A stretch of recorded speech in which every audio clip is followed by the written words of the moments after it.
Punjabi radio USA ਸੁਣ ਰਹੇ ਸਾਰੇ ਸਰੋਤਿਆਂ ਨੂੰ ਪਿਆਰ ਸਤਿਕਾਰ ਸਤਿ ਸ਼੍ਰੀ ਅਕਾਲ। ਸਰੋਤਿਓ, ਪ੍ਰੋਗਰਾਮ ਅਪਡੇਟ ਅਮਰੀਕਾ ਦੇ ਵਿੱਚ ਆਪ ਸਭ ਦਾ ਸਵਾਗਤ ਹੈ। ਮੈਂ ਰਾਜਕਨਵੀਰ ਸਿੰਘ ਜੁੜ ਚੁੱਕੇ ਨੇ ਹਰਜੋਤ ਸਿੰਘ ਖਾਲਸਾ ਜੀ, ਸਵਾਗਤ ਹੈ। ਸਤਿ ਸ਼੍ਰੀ ਅਕਾਲ ਜੀ। ਹਰਜੋਤ ਸਿੰਘ ਜੀ, ਆਵਾਜ਼। ਸਤਿ ਸ਼੍ਰੀ ਅਕਾਲ, ਧੰਨਵਾਦ ਜੀ ਆਇਆਂ ਨੂੰ। ਪੰਜਾਬੀ ਰੇਡੀਓ USA ਦੇ ਜਿੰਨੇ ਵੀ ਸਰੋਤੇ ਸਾਡੇ ਸਾਰੇ ਹੀ AM ਸਟੇਸ਼ਨ, FM ਸਟੇਸ਼ਨ, ਘਰਾਂ ਦੇ ਵਿੱਚ ਰੇਡੀਓ ਸੈਟਸ ਦੇ ਰਾਹੀਂ, ਟੈਲੀਫੋਨ ਦੇ ਰਾਹੀਂ, ਫੇਸਬੁੱਕ, YouTube ਤੇ ਲਾਈਵ ਦੇਖ ਰਹੇ ਹੋ, ਸੁਣ ਰਹੇ ਹੋ, ਸਾਰਿਆਂ ਨੂੰ ਜੀ ਆਇਆਂ ਨੂੰ ਤੇ ਬਹੁਤ ਹੀ ਪਿਆਰ ਤੇ ਸਤਿਕਾਰ ਭਰੀ ਸਤਿ ਸ਼੍ਰੀ ਅਕਾਲ। ਸਰੋਤਿਓ, ਅੱਜ ਅਕਤੂਬਰ ਦੀ 17 ਤਰੀਕ ਆ, ਦਿਨ ਸੋਮਵਾਰ ਆ। ਤੁਹਾਡੇ ਲਈ ਸਵੇਰ ਦਾ ਅਪਡੇਟ ਅਮਰੀਕਾ ਪ੍ਰੋਗਰਾਮ ਲੈ ਕੇ ਹਾਜ਼ਰ ਹੋਏ ਆ। ਸਾਡੇ ਅੱਜ ਦੇ ਪ੍ਰੋਗਰਾਮ ਦੇ ਸਪਾਂਸਰ ਨੇ ਖਾਲਸਾ ਇੰਸ਼ੋਰੈਂਸ ਏਜੰਸੀ, ਜਿਨ੍ਹਾਂ ਦੇ ਕੋਲੋਂ ਤੁਸੀਂ ਹਰ ਤਰੀਕੇ ਦੀ ਇੰਸ਼ੋਰੈਂਸ ਕਰਵਾ ਸਕਦੇ ਹੋ। ਇੰਸ਼ੋਰੈਂਸ ਬਾਰੇ ਪਤਾ ਕਰਨ ਲਈ call 408-272-2500 4082722500। Tirkian immigration law firm, immigration ਦਾ ਹੋਵੇ ਕਿਸੇ ਵੀ ਤਰੀਕੇ ਦਾ ਕੰਮ, call attorney J Tirkian 415-909-0503। Manjit Singh, Narinder Kaur Kular, Avtar Singh, Manjal Clovis, Satnam Singh, Amarjit Singh Dosanjh, Sunny Parewal, Yuba City, Paramjit Deol, Fresno, Lakhvir Samra, Texas, Jarnail Singh Johal, Harnek Singh Pawla, Renton Washington, Onkar Singh, Fresno, Major Singh Sidhu, Vinder Dhaliwal, Hardial Singh, Inderjit Dhaliwal, Bakersfield, Karamvir Singh, Turlock, Harjit Singh, Lathrop, Antelope, truck stop, Burns, Wyoming, Karnail Singh, Randhawa, Sacramento. Zander group, ਜਿੱਥੋਂ ਤੁਸੀਂ ਹੋਮ ਲੋਨਸ, ਘਰ ਖਰੀਦਣ ਅਤੇ ਘਰ ਵੇਚਣ ਦੀਆਂ ਸਰਵਿਸਿਜ਼ ਲੈ ਸਕਦੇ ਹੋ। ਕਾਲ ਮੋਹਨ ਚੀਮਾ 5599052575। ਇਹਨਾਂ ਸਾਰਿਆਂ ਦਾ ਧੰਨਵਾਦ। ਜੇਕਰ ਤੁਸੀਂ ਜਾਂ ਕੋਈ ਹੋਰ ਕਾਰੋਬਾਰ ਇਸ ਪ੍ਰੋਗਰਾਮ ਨੂੰ ਸਪਾਂਸਰ ਕਰਨਾ ਚਾਹੁੰਦੇ ਹੋ, ਸੰਪਰਕ ਕਰ ਸਕਦੇ ਹੋ 408-722-7698 ਦੇ ਉੱਤੇ। ਅੱਜ ਦੀਆਂ ਖਬਰਾਂ ਵੱਲ ਆਈਏ ਤੇ ਸਭ ਤੋਂ ਪਹਿਲਾਂ ਯੂਕਰੇਨ ਤੇ ਰਸ਼ੀਆ ਦੇ ਵਿੱਚ, ਰਸ਼ੀਆ ਨੇ ਯੂਕਰੇਨ ਦੇ ਕਈ ਸ਼ਹਿਰ, ਜਿਹੜੇ ਉਹਨਾਂ ਦਾ ਮੇਨ ਸ਼ਹਿਰ ਕੀਵ ਵੀ ਆ, ਉੱਥੇ ਵੀ ਡਰੋਨਸ ਦੇ ਨਾਲ ਬਹੁਤ ਤੇਜ਼ੀ ਦੇ ਨਾਲ ਹਮਲਾ ਸ਼ੁਰੂ ਕਰ ਦਿੱਤਾ। ਪੂਰੀ ਤਬਾਹੀ ਮਚਾਈ ਹੋਈ ਆ। ਜੇ ਤੁਸੀਂ ਉਹਨਾਂ ਦੇ ਵੀਡੀਓਜ਼ ਦੇਖੋ, ਕਾਮਿਕਾਜ਼ੇ ਡਰੋਨ, ਇਹ ਜੋ ਡਰੋਨ ਦਾ ਨਾਮ ਆ, ਇਹ ਲੇਟੈਸਟ ਥ੍ਰੈਟ ਹੈਗੀ ਯੂਕਰੇਨ ਦੇ ਲਈ। ਰਸ਼ੀਆ ਨੇ ਸੀਰੀਜ਼ ਆਫ ਕੈਮਿਕਾਜ਼ੇ ਜੋ ਡਰੋਨ ਅਟੈਕ ਆ, ਉਹ ਯੂਕਰੇਨ ਦੇ ਵੱਖ-ਵੱਖ ਸ਼ਹਿਰ, ਜਿਸ ਤਰ੍ਹਾਂ ਕੀਵ ਆ, ਵਿਨੀਤਸੀਆ, ਓਡੈਸਾ ਆ, ਜ਼ਾਪਰਜ਼ੀਆ ਆ, ਤੇ ਹੋਰ ਸ਼ਹਿਰਾਂ ਦੇ ਉੱਤੇ ਸ਼ੁਰੂ ਕਰ ਦਿੱਤੇ ਆ, ਕਿਉਂਕਿ ਉਹਨਾਂ ਦਾ ਜਾਨੀ ਨੁਕਸਾਨ ਬਹੁਤ ਹੋਇਆ ਸੀ। ਸੋ ਹੁਣ ਡਰੋਨ ਯੂਜ਼ ਕਰਨੇ ਰਸ਼ੀਆ ਵਾਲਿਆਂ ਨੇ ਸ਼ੁਰੂ ਕਰ ਦਿੱਤੇ ਹੈਗੇ ਆ। ਤੇ ਜੋ ਕਾਮਿਕਾਜ਼ੇ ਡਰੋਨ ਆ, ਇਹ ਇੱਕ ਤਰ੍ਹਾਂ ਨਾਲ ਸੁਸਾਈਡ ਡਰੋਨ ਕਰਕੇ ਜਾਣਿਆ ਜਾਂਦਾ ਆ। ਏਰੀਅਲ ਵੈਪਨ ਹੈਗਾ ਆ। ਜਿਹੜਾ ਅਮਿਨੀਸ਼ਨ ਆ, ਉਹਨੂੰ ਇਹ ਇੱਕ ਤਰ੍ਹਾਂ ਦੇ ਨਾਲ ਬੰਬਾਰਡ ਕਰਕੇ ਪੂਰੀ ਤਰ੍ਹਾਂ ਸਿੱਟ ਦਿੰਦਾ ਤੇ ਉੱਥੇ ਪੂਰੀ ਅੱਗ ਲੱਗ ਜਾਂਦੀ ਤੇ ਪੂਰੀ ਤਬਾਹੀ ਹੋ ਜਾਂਦੀ ਹੈਗੀ ਆ। ਜੀ ਬਿਲਕੁਲ। ਸੋ ਇੱਕ ਵਾਰੀ ਫਿਰ ਉਹਨਾਂ ਨੇ ਹਮਲੇ ਜਿਹੜੇ ਉਹ ਤੇਜ਼ ਕੀਤੇ ਨੇ। ਯੂਕਰੇਨ ਕਹਿੰਦਾ ਹੈ ਵੀ ਇਹਨਾਂ ਹਮਲਿਆਂ ਦਾ ਨਿਸ਼ਾਨਾ ਸਿਵਿਲੀਅਨ ਆ। ਯੂਕਰੇਨ ਦੇ ਬਾਬਤ, ਜਿਹੜੇ ਇਹਨਾਂ ਹਮਲਿਆਂ ਬਾਬਤ ਰੂਸ ਕਹਿੰਦਾ ਹੈ ਵੀ ਇਹ ਸਾਡੇ ਜਿਹੜੇ ਇਨਫਰਾਸਟਰਕਚਰ ਦੇ ਉੱਤੇ ਹਮਲਾ ਕਰ ਰਹੇ ਆ, ਤੇ ਉਹਦੇ ਕਰਕੇ ਜਿਹੜਾ ਅਸੀਂ ਇਹ ਜਵਾਬੀ ਕਾਰਵਾਈ, ਤੇ ਜਾਂ ਫਿਰ ਇਹਨਾਂ ਦੇ ਹੀ ਸਿਰਫ ਇਨਫਰਾਸਟਰਕਚਰ ਨੂੰ ਢਾਉਣ ਦੇ ਲਈ ਹੀ ਜਿਹੜੇ ਹਮਲੇ ਜਿਹੜੇ ਉਹ ਕੀਤੇ ਜਾ ਰਹੇ ਆ। ਸੋ ਇਸ ਟਾਈਮ ਰੂਸ ਦੀ ਪਿਛਲੇ ਵੀਕ ਤੋਂ ਜਿਹੜੇ ਯੁੱਧ ਦੇ ਵਿੱਚ ਤੇਜ਼ੀ ਜਿਹੜੀ ਆ ਉਹ ਦੇਖੀ ਗਈ ਆ। ਉਧਰ ਗਵਾਂਢੀ ਮੁਲਕ ਉਹਨਾਂ ਦਾ ਬੈਲਾਰੂਸ, ਉਸਨੇ ਕਿਹਾ ਵੀ ਉਹ 9000 ਰਸ਼ੀਅਨ ਟਰੂਪਸ ਆ ਉਹਨਾਂ ਨੂੰ ਜਿਹੜਾ ਉੱਥੇ ਰੱਖੇਗਾ। ਵੀ ਬੈਲਾਰੂਸ ਦੇ ਵਿੱਚ ਸਟੇਸ਼ਨ ਜਿਹੜੇ ਉਹ ਕੀਤੇ ਜਾ ਰਹੇ ਨੇ। ਬੈਲਾਰੂਸ ਦੇ ਜਿਹੜਾ ਉੱਥੇ ਦਾ ਮੇਨ ਲੀਡਰ ਆ ਲੁਕਾਸ਼ੈਂਕੋ, ਉਸਨੇ ਤਾਂ ਆਲਰੇਡੀ ਰੂਸ ਦੀ ਜਿਹੜੀ ਪੂਰੀ ਹਮਾਇਤ ਦਾ ਐਲਾਨ ਕੀਤਾ ਹੈਗਾ। ਤੇ ਹੁਣ 9000 ਜਿਹੜੇ ਫੌਜੀ ਆ, ਰੂਸੀ ਫੌਜੀ, ਉਹ ਬੈਲਾਰੂਸ ਦੇ ਵਿੱਚ ਰਹਿ ਕੇ ਟਿਕਾਣਾ ਜਿਹੜਾ ਆ ਉਹ ਬਣਾ ਕੇ ਉਧਰੋਂ ਦੀ ਵੀ ਹਮਲਾ ਜਿਹੜਾ ਉਹ ਕਰ ਸਕਦੇ। ਕਹਿੰਦੇ ਵੀ ਕੁਛ ਦਿਨ ਜਿਹੜੇ ਆ ਉੱਥੇ ਜ਼ਰੂਰ ਲੱਗਣਗੇ ਉਹਨਾਂ ਸਾਰਿਆਂ ਨੂੰ ਇਕੱਤਰ ਹੋਣ ਦੇ ਵਿੱਚ। ਸੋ ਇਸ ਟਾਈਮ ਇੱਧਰ ਜਿਹੜੀ ਸਥਿਤੀ ਆ ਉਹ ਕਹਿ ਲਓ ਵੀ ਤੇਜ਼ ਜਿਹੜੀ ਉਹ ਲਗਾਤਾਰ ਹੁੰਦੀ ਜਾ ਰਹੀ ਹੈ ਇਸ ਯੁੱਧ ਨੂੰ ਲੈ ਕੇ। ਜੀ, ਸੋ ਜਿਹੜੇ ਡਰੋਨਸ ਹੈਗੇ ਆ, ਯੂਕਰੇਨੀਅਨ ਮਿਲਟਰੀ ਦੇ ਮੁਤਾਬਕ ਰਸ਼ੀਆ ਨੂੰ ਈਰਾਨ ਵਾਲਿਆਂ ਨੇ ਇਹ ਜੋ ਸਪਲਾਈ ਕੀਤੇ ਹੈਗੇ ਆ। ਅਗਸਤ ਦੇ ਵਿੱਚ ਯੂਐਸ ਆਫੀਸ਼ੀਅਲਸ ਨੇ ਇਹ ਦੱਸਿਆ ਸੀ ਵੀ ਰਸ਼ੀਆ ਵਾਲਿਆਂ ਨੇ ਡਰੋਨ ਈਰਾਨ ਤੋਂ ਖਰੀਦੇ ਆ। 2400 ਦੇ ਕਰੀਬ ਸ਼ਾਹਿਦ 136 ਡਰੋਨਸ ਈਰਾਨ ਤੋਂ ਰਸ਼ੀਆ ਵੱਲੋਂ ਖਰੀਦੇ ਗਏ ਆ। ਜਦ ਕਿ ਈਰਾਨ ਦੀ ਫੋਰਨ ਮਿਨਿਸਟਰੀ ਦੀ ਸਪੋਕਸਪਰਸਨ ਜੋ ਹੈਗੇ ਆ ਨਾਸਰ ਕਨਾਨੀ, ਉਹਨਾਂ ਨੇ ਇਹ ਕਿਹਾ ਸੀ ਵੀ ਅਸੀਂ ਕੋਈ ਜਿਹੜਾ ਡਰੋਨ ਰਸ਼ੀਆ ਨੂੰ ਨਹੀਂ ਵੇਚਿਆ ਤੇ ਅਸੀਂ ਰਸ਼ੀਆ ਤੇ ਯੂਕਰੇਨ ਦੀ ਲੜਾਈ ਦੇ ਵਿੱਚ ਇਨਵੋਲਵ ਨਹੀਂ ਹੈਗੇ। ਪਰ ਹੁਣ 17 ਦੇ ਕਰੀਬ ਜੋ ਡਰੋਨ ਆ ਉਹ ਯੂਕਰੇਨ ਵਾਲਿਆਂ ਨੇ ਸਿੱਟ ਲਏ ਰਸ਼ੀਆ ਦੇ, ਤੇ ਉਹ ਉਹਨਾਂ ਤੋਂ ਪਤਾ ਚੱਲ ਰਿਹਾ ਵੀ ਇਹ ਈਰਾਨ ਦੇ ਹੀ ਬਣੇ ਹੋਏ ਹੈਗੇ ਆ। US deputy under secretary defence ਦੇ ਜੋ ਹੈਗੇ ਆ ਸ਼ਾਸ਼ਾ ਬੇਕਰ, ਉਹਨਾਂ ਨੇ ਵੀ ਰਿਪੋਰਟਰਸ ਨੂੰ ਲਾਸਟ ਮੰਥ ਦੱਸਿਆ ਸੀ ਤੇ ਵੀ ਜੋ ਨਵੀਂ ਟੈਕਨੋਲੋਜੀ ਰਸ਼ੀਆ ਨੂੰ ਮਿਲੀ ਹੈਗੀ ਆ ਈਰਾਨ ਤੋਂ, ਇਹ ਕਾਫੀ ਜਿਹੜੀ ਆ ਖਤਰਨਾਕ ਹੈਗੀ ਆ ਤੇ ਇਹ ਬਹੁਤ ਜ਼ਿਆਦਾ ਜਿਹੜੀ ਡੈਮੇਜ ਕਰ ਸਕਦੀ ਹੈਗੀ ਆ। ਸ਼ਾਹਿਦ ਡਰੇਨਸ ਕਹਿੰਦੇ ਵੀ ਮਿਸਾਈਲ ਨੂੰ ਵੀ ਇੱਕ ਨੂੰ ਚੱਕ ਕੇ ਲਿਜਾ ਸਕਦੀ ਆ, ਜੋ ਕਿ 110 ਪਾਉਂਡ ਦੀ ਆ। ਹੁਣ ਤੁਸੀਂ ਦੇਖ ਲਓ ਵੀ ਕਾਫੀ ਸਟਰੋਂਗ ਹੋਊਗਾ ਡਰੋਨ, ਜਿਹੜਾ 110 ਪਾਉਂਡ ਦਾ ਭਾਰ ਚੱਕ ਕੇ ਇੱਕ ਮਿਜ਼ਾਈਲ ਦਾ ਲਿਜਾ ਸਕਦਾ ਹੈਗਾ। Retired Australian army major general Mick Ryan ਨੇ ਵੀ ਇਹ ਦੱਸਿਆ ਵੀ ਇਹ ਯੂਜ਼ਲੀ ਤਾਂ ਮਿਲਟਰੀ ਟਾਰਗੇਟ ਦੇ ਲਈ ਯੂਜ਼ ਕੀਤੇ ਜਾਂਦੇ ਆ, ਜੀ, ਜੀ। ਪਰ ਜਿਸ ਤਰ੍ਹਾਂ ਰਿਪੋਰਟਸ ਆ ਰਹੀਆਂ ਵੀ ਇਹ ਆਮ ਲੋਕਾਂ ਦੇ ਅਗੇਂਸਟ ਵੀ ਯੂਜ਼ ਕੀਤੇ ਜਾ ਰਹੇ ਹੈਗੇ। ਜੀ, ਯੂਕਰੇਨ ਕੋ ਆਪਣੇ ਵੀ ਕਾਮਿਕਾਜ਼ੀ ਜਿਹੜੇ ਡਰੋਨਸ ਹਨ, ਜਿਹੜੇ ਉਹਨਾਂ ਨੇ ਖੁਦ ਜਿਹੜੇ ਹਰਜੋਤ ਸਿੰਘ ਜੀ ਕਰਾਊਡ ਫੰਡਿੰਗ ਦੇ ਨਾਲ ਤਿਆਰ ਕੀਤੇ ਸੀਗੇ। ਸੋ 에ਅਰ ਡਿਫੈਂਸ ਨੂੰ ਲੈ ਕੇ ਇਸ ਟਾਈਮ ਸਿੱਧੀਆਂ ਮਿਜ਼ਾਈਲਾਂ ਦੀ ਥਾਂ ਦੇ ਉੱਤੇ, ਜਿੱਦਾਂ ਤੁਸੀਂ ਦੱਸਿਆ ਵੀ ਡਰੋਨਸ ਦਾ ਸਹਾਰਾ ਉਹ ਰੂਸ ਵਾਲੇ ਜਿਹੜੇ ਉਹ ਲੈ ਰਹੇ ਨੇ। So hit and miss missile bullets ਜਿਹੜਾ ਇਸ ਟਾਈਮ ਰੂਸ ਦਾ ਜਿਹੜਾ ਆ ਉਹ ਚੱਲ ਰਿਹਾ ਹੈਗਾ ਆ। ਯੂਕਰੇਨ ਵਾਲੇ ਇਸ ਟਾਈਮ ਕਹਿ ਲਓ ਵੀ ਉਹਨਾਂ ਨੂੰ ਟਰਾਈ ਤਾਂ ਕਰ ਰਹੇ ਆ ਉਸਨੂੰ ਜਿਹੜਾ ਰੋਕਣ ਦੀ, ਵਿਚਾਲੇ ਵੀ ਜਿਹੜੇ ਕਈਆਂ ਨੂੰ ਉਹ ਸੁੱਟ ਲੈਂਦੇ ਆ, ਪਰ ਫਿਰ ਵੀ ਉਸ ਦੇ ਬਾਵਜੂਦ ਇਹ ਹਮਲੇ ਲਗਾਤਾਰ ਤੇਜ਼ ਨੇ। ਯੂਕਰੇਨ ਮਿਲਟਰੀ ਦੇ ਕੋਲ ਰੈਮ 2 ਕਾਮਿਕਾਜ਼ੀ ਡਰੋਨ ਜਿਹੜੇ ਉਹ ਹਨ, ਜਿਹੜੇ 3 ਕਿਲੋ ਦਾ ਭਾਰ ਵਾਰਹੈਡ ਸਿਰਫ ਲੈ ਕੇ ਜਾ ਸਕਦੇ, ਇੱਕ ਇਹ ਤੇ ਇੱਕ 110 ਪਾਉਂਡ ਵਾਲਾ ਦੂਜੇ ਪਾਸੇ। ਸੋ ਫਰਕ ਬਹੁਤ ਜਿਹੜਾ ਇਹਨਾਂ ਦੀ ਸ਼ਮਤਾ ਦੇ ਵਿੱਚ ਕਹਿ ਲਓ ਵੀ ਇਹਨਾਂ ਡਰੋਨਸ ਦੀ ਜਿਹੜਾ ਉਹ ਹੈ। ਸੋ ਰੂਸ ਇਸ ਟਾਈਮ ਚੌਂਸਫੇਰਿਓਂ ਜਿਹੜੀ ਆ ਉਹ ਮਦਦ ਲੈ ਕੇ ਯੂਕਰੇਨ ਦੇ ਉੱਤੇ ਹਾਵੀ ਹੋਣ ਦੀ ਕੋਸ਼ਿਸ਼ ਕਰ ਰਿਹਾ ਆ। ਇਹਨਾਂ ਨੇ ਉਦੋਂ ਹੀ ਜਿਹੜਾ ਹਰਜੋਤ ਸਿੰਘ ਜੀ ਹਮਲੇ ਤੇਜ਼ ਕੀਤੇ ਸੀ, ਜਦੋਂ ਕ੍ਰਿਮੀਆ ਨੂੰ ਜਾਂਦਾ ਇੱਕ ਜਿਹੜਾ ਪੁੱਲ ਆ ਉਸ ਦੇ ਉੱਤੇ ਹਮਲਾ ਹੋਇਆ ਸੀ, ਜਿਸ ਦੇ ਵਿੱਚ ਯੂਕਰੇਨ ਨੇ ਕਿਹਾ ਵੀ ਸਾਡਾ ਹੱਥ ਤਾਂ ਨਹੀਂ, ਪਰ ਰੂਸ ਵਾਲਿਆਂ ਨੇ ਕੁਛ ਕੁ ਰੂਸੀ ਤੇ ਕੁਛ ਜਿਹੜੇ ਹੋਰ ਲੋਕਾਂ ਨੂੰ ਜਿਹੜਾ ਉਸ ਮਾਮਲੇ 'ਚ ਗ੍ਰਿਫਤਾਰ ਕੀਤਾ ਸੀ, ਉਹ ਦੋਸ਼ ਯੂਕਰੇਨ ਉੱਤੇ ਹੀ ਲਾਉਂਦੇ ਆ।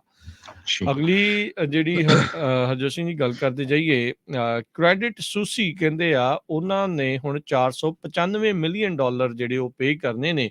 ਇੱਕ ਯੂਐਸ ਦਾ ਕੇਸ ਪੁਰਾਣਾ ਜਿਹੜਾ ਚੱਲ ਰਿਹਾ ਸੀ, ਲੈਗੇਸੀ ਕੇਸ ਆ, ਉਸ ਦੇ ਮਾਮਲੇ ਦੇ ਵਿੱਚ ਇਹ ਮੌਰਗੇਜ ਲਿੰਕ ਇਨਵੈਸਟਮੈਂਟ ਸੀਗੀਆਂ ਯੂਐਸ ਦੇ ਵਿੱਚ, ਤੇ ਉਹਨਾਂ ਦੇ ਲਈ ਇਹ ਪੇ ਆਊਟ ਜਿਹੜਾ ਉਹ ਚੱਲ ਰਿਹਾ ਆ। ਇਹ ਜਿਹੜਾ ਲੈਂਡਰ ਆ ਕਹਿੰਦੇ ਵੀ ਇਹਨਾਂ ਨੇ billions of dollar already pay out ਕਰ ਰਹੇ ਆ ਪਿਛਲੇ ਕਈ ਚਿਰਾਂ ਤੋਂ, ਜਿਹੜੇ ਇਹਨਾਂ ਦੇ ਰੈਜ਼ੀਡੈਂਸ਼ੀਅਲ ਮੌਰਗੇਜ ਬੈਕ ਸਿਕਿਉਰਿਟੀਜ਼ ਦੇ ਨਾਲ ਜੁੜੇ ਹੋਏ ਸੀਗੇ। ਇਹ 2018 ਦੇ ਫਾਈਨੈਂਸ਼ੀਅਲ ਕ੍ਰਾਈਸਿਸ ਦੇ ਨਾਲ ਸੰਬੰਧਿਤ ਜਿਹੜੇ ਇਹ ਜਿਹੜੀਆਂ ਹਰਜੋਤ ਸਿੰਘ ਜੀ ਬੈਡ ਮੌਰਗੇਜਸ ਦੇ ਵਿੱਚ ਆਇਆ ਆ। ਸੋ ਕਹਿੰਦੇ ਵੀ ਮੌਰਗੇਜ ਪੇਮੈਂਟਸ ਦੇ ਵਿੱਚ ਡਿਕਲਾਈਨ ਜਿਹੜੇ ਉਹ ਹੋਏ ਸੀਗੇ, ਤੇ ਉਹਦੇ ਨਾਲ ਫਿਰ ਆਪਾਂ ਦੇਖਿਆ ਵੀ ਬਹੁਤ ਜ਼ਿਆਦਾ ਲਾਸਿਸ ਇਨਵੈਸਟਰਸ ਨੂੰ ਹੋਇਆ ਸੀਗਾ। ਸੋ ਸਵਿਟਜ਼ਰਲੈਂਡ ਦਾ ਦੂਜਾ ਸਭ ਤੋਂ ਵੱਡਾ ਬੈਂਕ ਇਸ ਜਿਹੜੇ ਲੈਗੇਸੀ ਇਸ਼ੂਜ਼ ਆ, ਪੁਰਾਣੇ ਜਿਹੜੇ ਚੱਲਦੇ ਆ ਰਹੇ ਮੁੱਦੇ ਆ, ਉਹਨਾਂ ਤੋਂ ਮੂਵ ਔਨ ਹੋਣਾ ਚਾਹੁੰਦਾ ਆ, ਤੇ ਇਸ ਮਾਮਲੇ ਵਿੱਚ ਹੁਣ ਇਹਨਾਂ ਨੇ $495 ਮਿਲੀਅਨ ਹੋਰ ਦੇ ਕੇ ਇਸ ਮਾਮਲੇ ਨੂੰ ਸੈਟਲ ਕਰਨ ਦੀ ਜਿਹੜੀ ਕੋਸ਼ਿਸ਼ ਕੀਤੀ ਆ। ਇਹ ਜਿਹੜਾ ਲੇਟੈਸਟ ਕੇਸ ਆ ਨਿਊ ਜਰਸੀ ਦੇ ਜਿਹੜੇ ਅਟਾਰਨੀ ਜਨਰਲ ਆ ਉਹਨਾਂ ਦੁਆਰਾ ਜਿਹੜਾ ਉਹ ਲਿਆਂਦਾ ਗਿਆ ਸੀਗਾ। ਸੋ ਬੈਂਕ ਨੇ ਜਿਹੜੀਆਂ ਕਹਿੰਦੇ ਵੀ ਇਹ ਮਿਸਸਟੈਪਸ ਦੇ ਕਰਕੇ $5 ਬਿਲੀਅਨ ਦਾ ਕੋਲੈਪਸ ਹੋਇਆ ਸੀ, ਘਾਟਾ ਜਿਹੜਾ ਆ ਉਹਨਾਂ ਨੇ ਉਹ ਖਾਧਾ ਸੀ ਪਿਛਲੇ ਸਾਲ ਦੇ ਵਿੱਚ ਵੀ।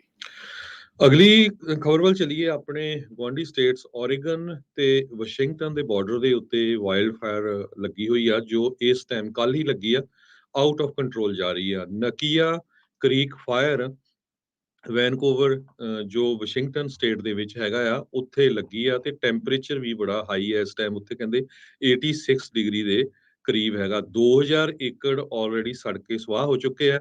2900 ਤੋਂ ਵੱਧ ਘਰਾਂ ਨੂੰ ਲੈਵਲ 3 ਗੋ ਨਾਓ ਨੋਟਿਸ ਇਸ਼ੂ ਕਰ ਦਿੱਤਾ ਗਿਆ ਹੈ। ਉਹਨਾਂ ਨੂੰ ਇਮੀਡੀਏਟਲੀ ਆਪਣੇ ਘਰ ਜੋ ਆ ਉਹ ਇਵੈਕੂਏਟ ਕਰਨੇ ਪੈਣੇ ਆ, Clark regional emergency service agency ਦੇ ਮੁਤਾਬਕ।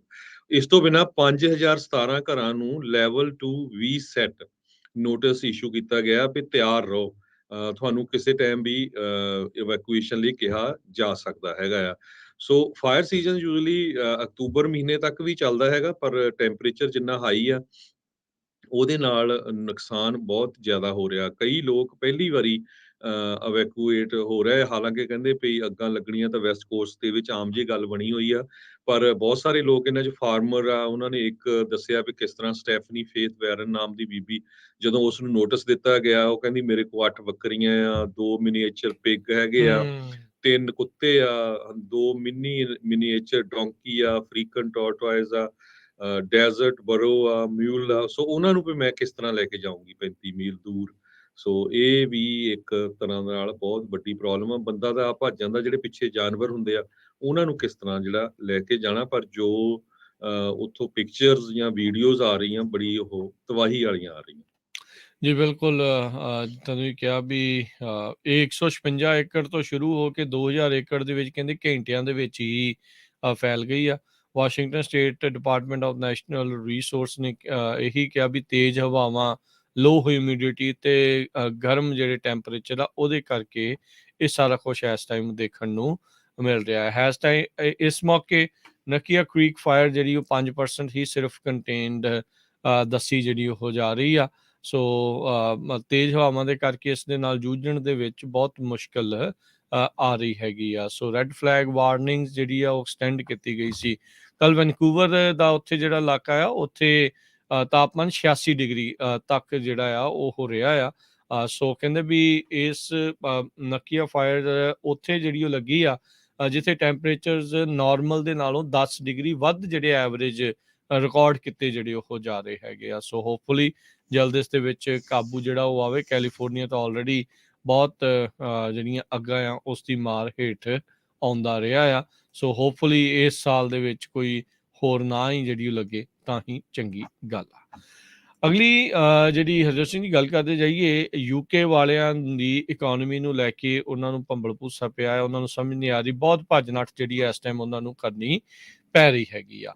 ਸਰਕਾਰ ਦੇ ਦੁਆਰਾ ਯੂਟਰਨ ਤੇ ਉੱਤੇ ਯੂਟਰਨ ਜਿਹੜੇ ਉਹ ਵੱਜ ਰਹੇ ਆ। ਪਹਿਲੋਂ ਵੱਡੇ ਜਿਹੜੇ ਟੈਕਸ ਕੱਟਸ ਦਾ ਐਲਾਨ ਜਿਹੜੀ ਟਰੱਸ ਆ ਯੂਕੇ ਦੀ ਜਿਹੜੀ ਪ੍ਰਾਈਮ ਮਿਨਿਸਟਰ ਉਹਨਾਂ ਨੇ ਕੀਤਾ ਸੀ, ਉਸ ਤੋਂ ਯੂਟਰਨ ਮਾਰਿਆ ਤੇ ਹੁਣ ਗਵਰਨਮੈਂਟ ਕਹਿੰਦੇ ਵੀ ਰਿਵਰਸ ਕਰਨ ਜਾ ਰਹੀ ਹੈ। ਜਿੰਨੇ ਵੀ ਟੈਕਸ ਕੱਟ ਉਹਨਾਂ ਨੇ ਪਿਛਲੇ ਮਹੀਨੇ ਅਨਾਉਂਸ ਕੀਤੇ ਸੀ, ਨਵੇਂ ਜਿਹੜੇ ਚਾਂਸਲਰ ਜਰਮੀ ਹੰਟ ਆ ਉਹਨਾਂ ਨੇ ਇਹ ਦੱਸਿਆ ਸੀ।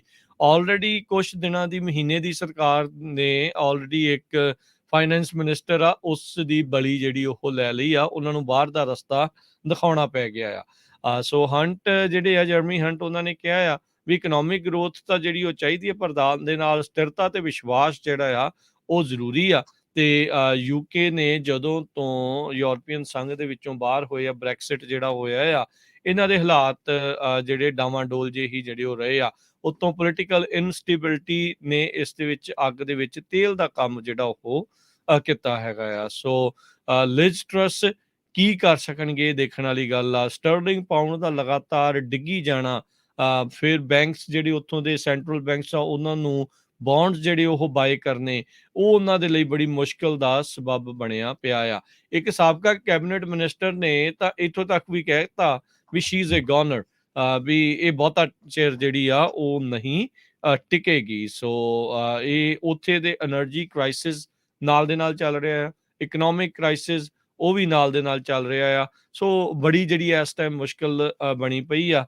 ਆਉਂਦਿਆਂ ਜ਼ਰੂਰ ਵੱਡੇ ਵੱਡੇ ਵਾਅਦੇ ਕਰ ਬੈਠੇ ਵੀ ਅਸੀਂ ਇੱਥੇ ਟੈਕਸ ਕੱਟ ਕਰਾਂਗੇ, ਉੱਥੇ ਟੈਕਸ ਕੱਟ ਕਰਾਂਗੇ, ਪਰ ਫਿਰ ਜਦੋਂ ਕਹਿ ਲਓ ਵੀ ਬੁੱਕਸ ਬੈਲੈਂਸ ਨਹੀਂ ਹੋਈਆਂ ਤਾਂ ਉਹਨਾਂ ਨੂੰ ਇਹ ਹੁਣ ਟੈਕਸ ਕੱਟ ਜਿਹੜੇ ਉਹ ਵਾਪਸ ਲੈਣੇ ਪੈ ਰਹੇ ਜੀ। ਹੈਗੇ ਆ ਸੋ ਜੀ। ਬਿਲਕੁਲ ਰਿਸ਼ੀ ਸੁਨਾਕ ਜੋ ਪੰਜਾਬੀ ਮੂਲ ਦਾ ਕੈਂਡੀਡੇਟ ਸੀ, ਉਹ ਇਹੀ ਕਹਿ ਸਕਦੇ ਹਾਂ ਇੱਕ ਰੀਜ਼ਨ ਉਹਦਾ ਰੇਸ ਦਾ ਵੀ ਸੀ। ਕਹਿੰਦੇ ਵੀ ਉਹ ਬਹੁਤ ਇੰਟੈਲੀਜੈਂਟ ਸੀ, ਉਹ ਕਾਫੀ ਵਧੀਆ ਤਰੀਕੇ ਦੇ ਨਾਲ ਉੱਥੇ ਦੀ ਇਕੋਨਮੀ ਨੂੰ ਹੈਂਡਲ ਕਰ ਸਕਦਾ ਸੀ, ਵੈਲ ਐਜੂਕੇਟਡ ਉਹ ਬੰਦਾ ਸੀਗਾ। ਸੋ ਉਹਨਾਂ ਨੇ ਚੁਣਿਆ ਨਹੀਂ ਤੇ ਇਹ ਲਾਜ਼ਮੀ ਚੁਣ ਲਿਆ। ਤੇ ਹੁਣ ਜਿਹੜਾ ਪੌਂਡ ਆ ਉਹ ਥੋੜਾ ਜਿਹਾ ਕਹਿੰਦੇ ਉੱਪਰ ਗਿਆ, ਕਿਉਂਕਿ ਜਦੋਂ ਚਾਂਸਲਰ ਜਰੇਮੀ ਹੰਟ ਆ ਉਹਨਾਂ ਨੇ ਬਹੁਤ ਸਾਰੀਆਂ ਮਿੰਨੀ ਬਜਟ ਟੈਕਸ ਮੇਜਰ ਸੀਗੀਆਂ ਉਹਨਾਂ ਨੂੰ ਕੱਟ ਕੀਤਾ ਹੈਗਾ।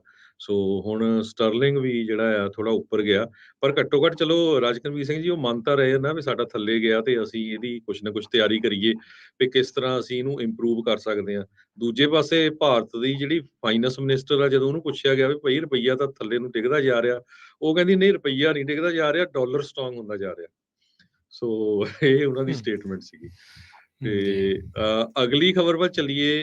ਰਾਜਕਨਵੀਰ ਸਿੰਘ ਜੀ, ਅੱਜ ਨਿਊਯਾਰਕ ਟਾਈਮ ਨੇ ਬਹੁਤ ਵੱਡੀ ਰਿਪੋਰਟ ਛਾਪੀ ਆ, ਜਿਹਦੇ ਵਿੱਚ ਉਹਨਾਂ ਨੇ ਇਹ ਕਿਹਾ ਵੀ ਰਿਪਬਲਿਕਨਸ ਗੇਨ ਕਰ ਰਹੇ ਆ ਆਉਣ ਵਾਲੀਆਂ ਇਲੈਕਸ਼ਨ ਦੇ ਵਿੱਚ।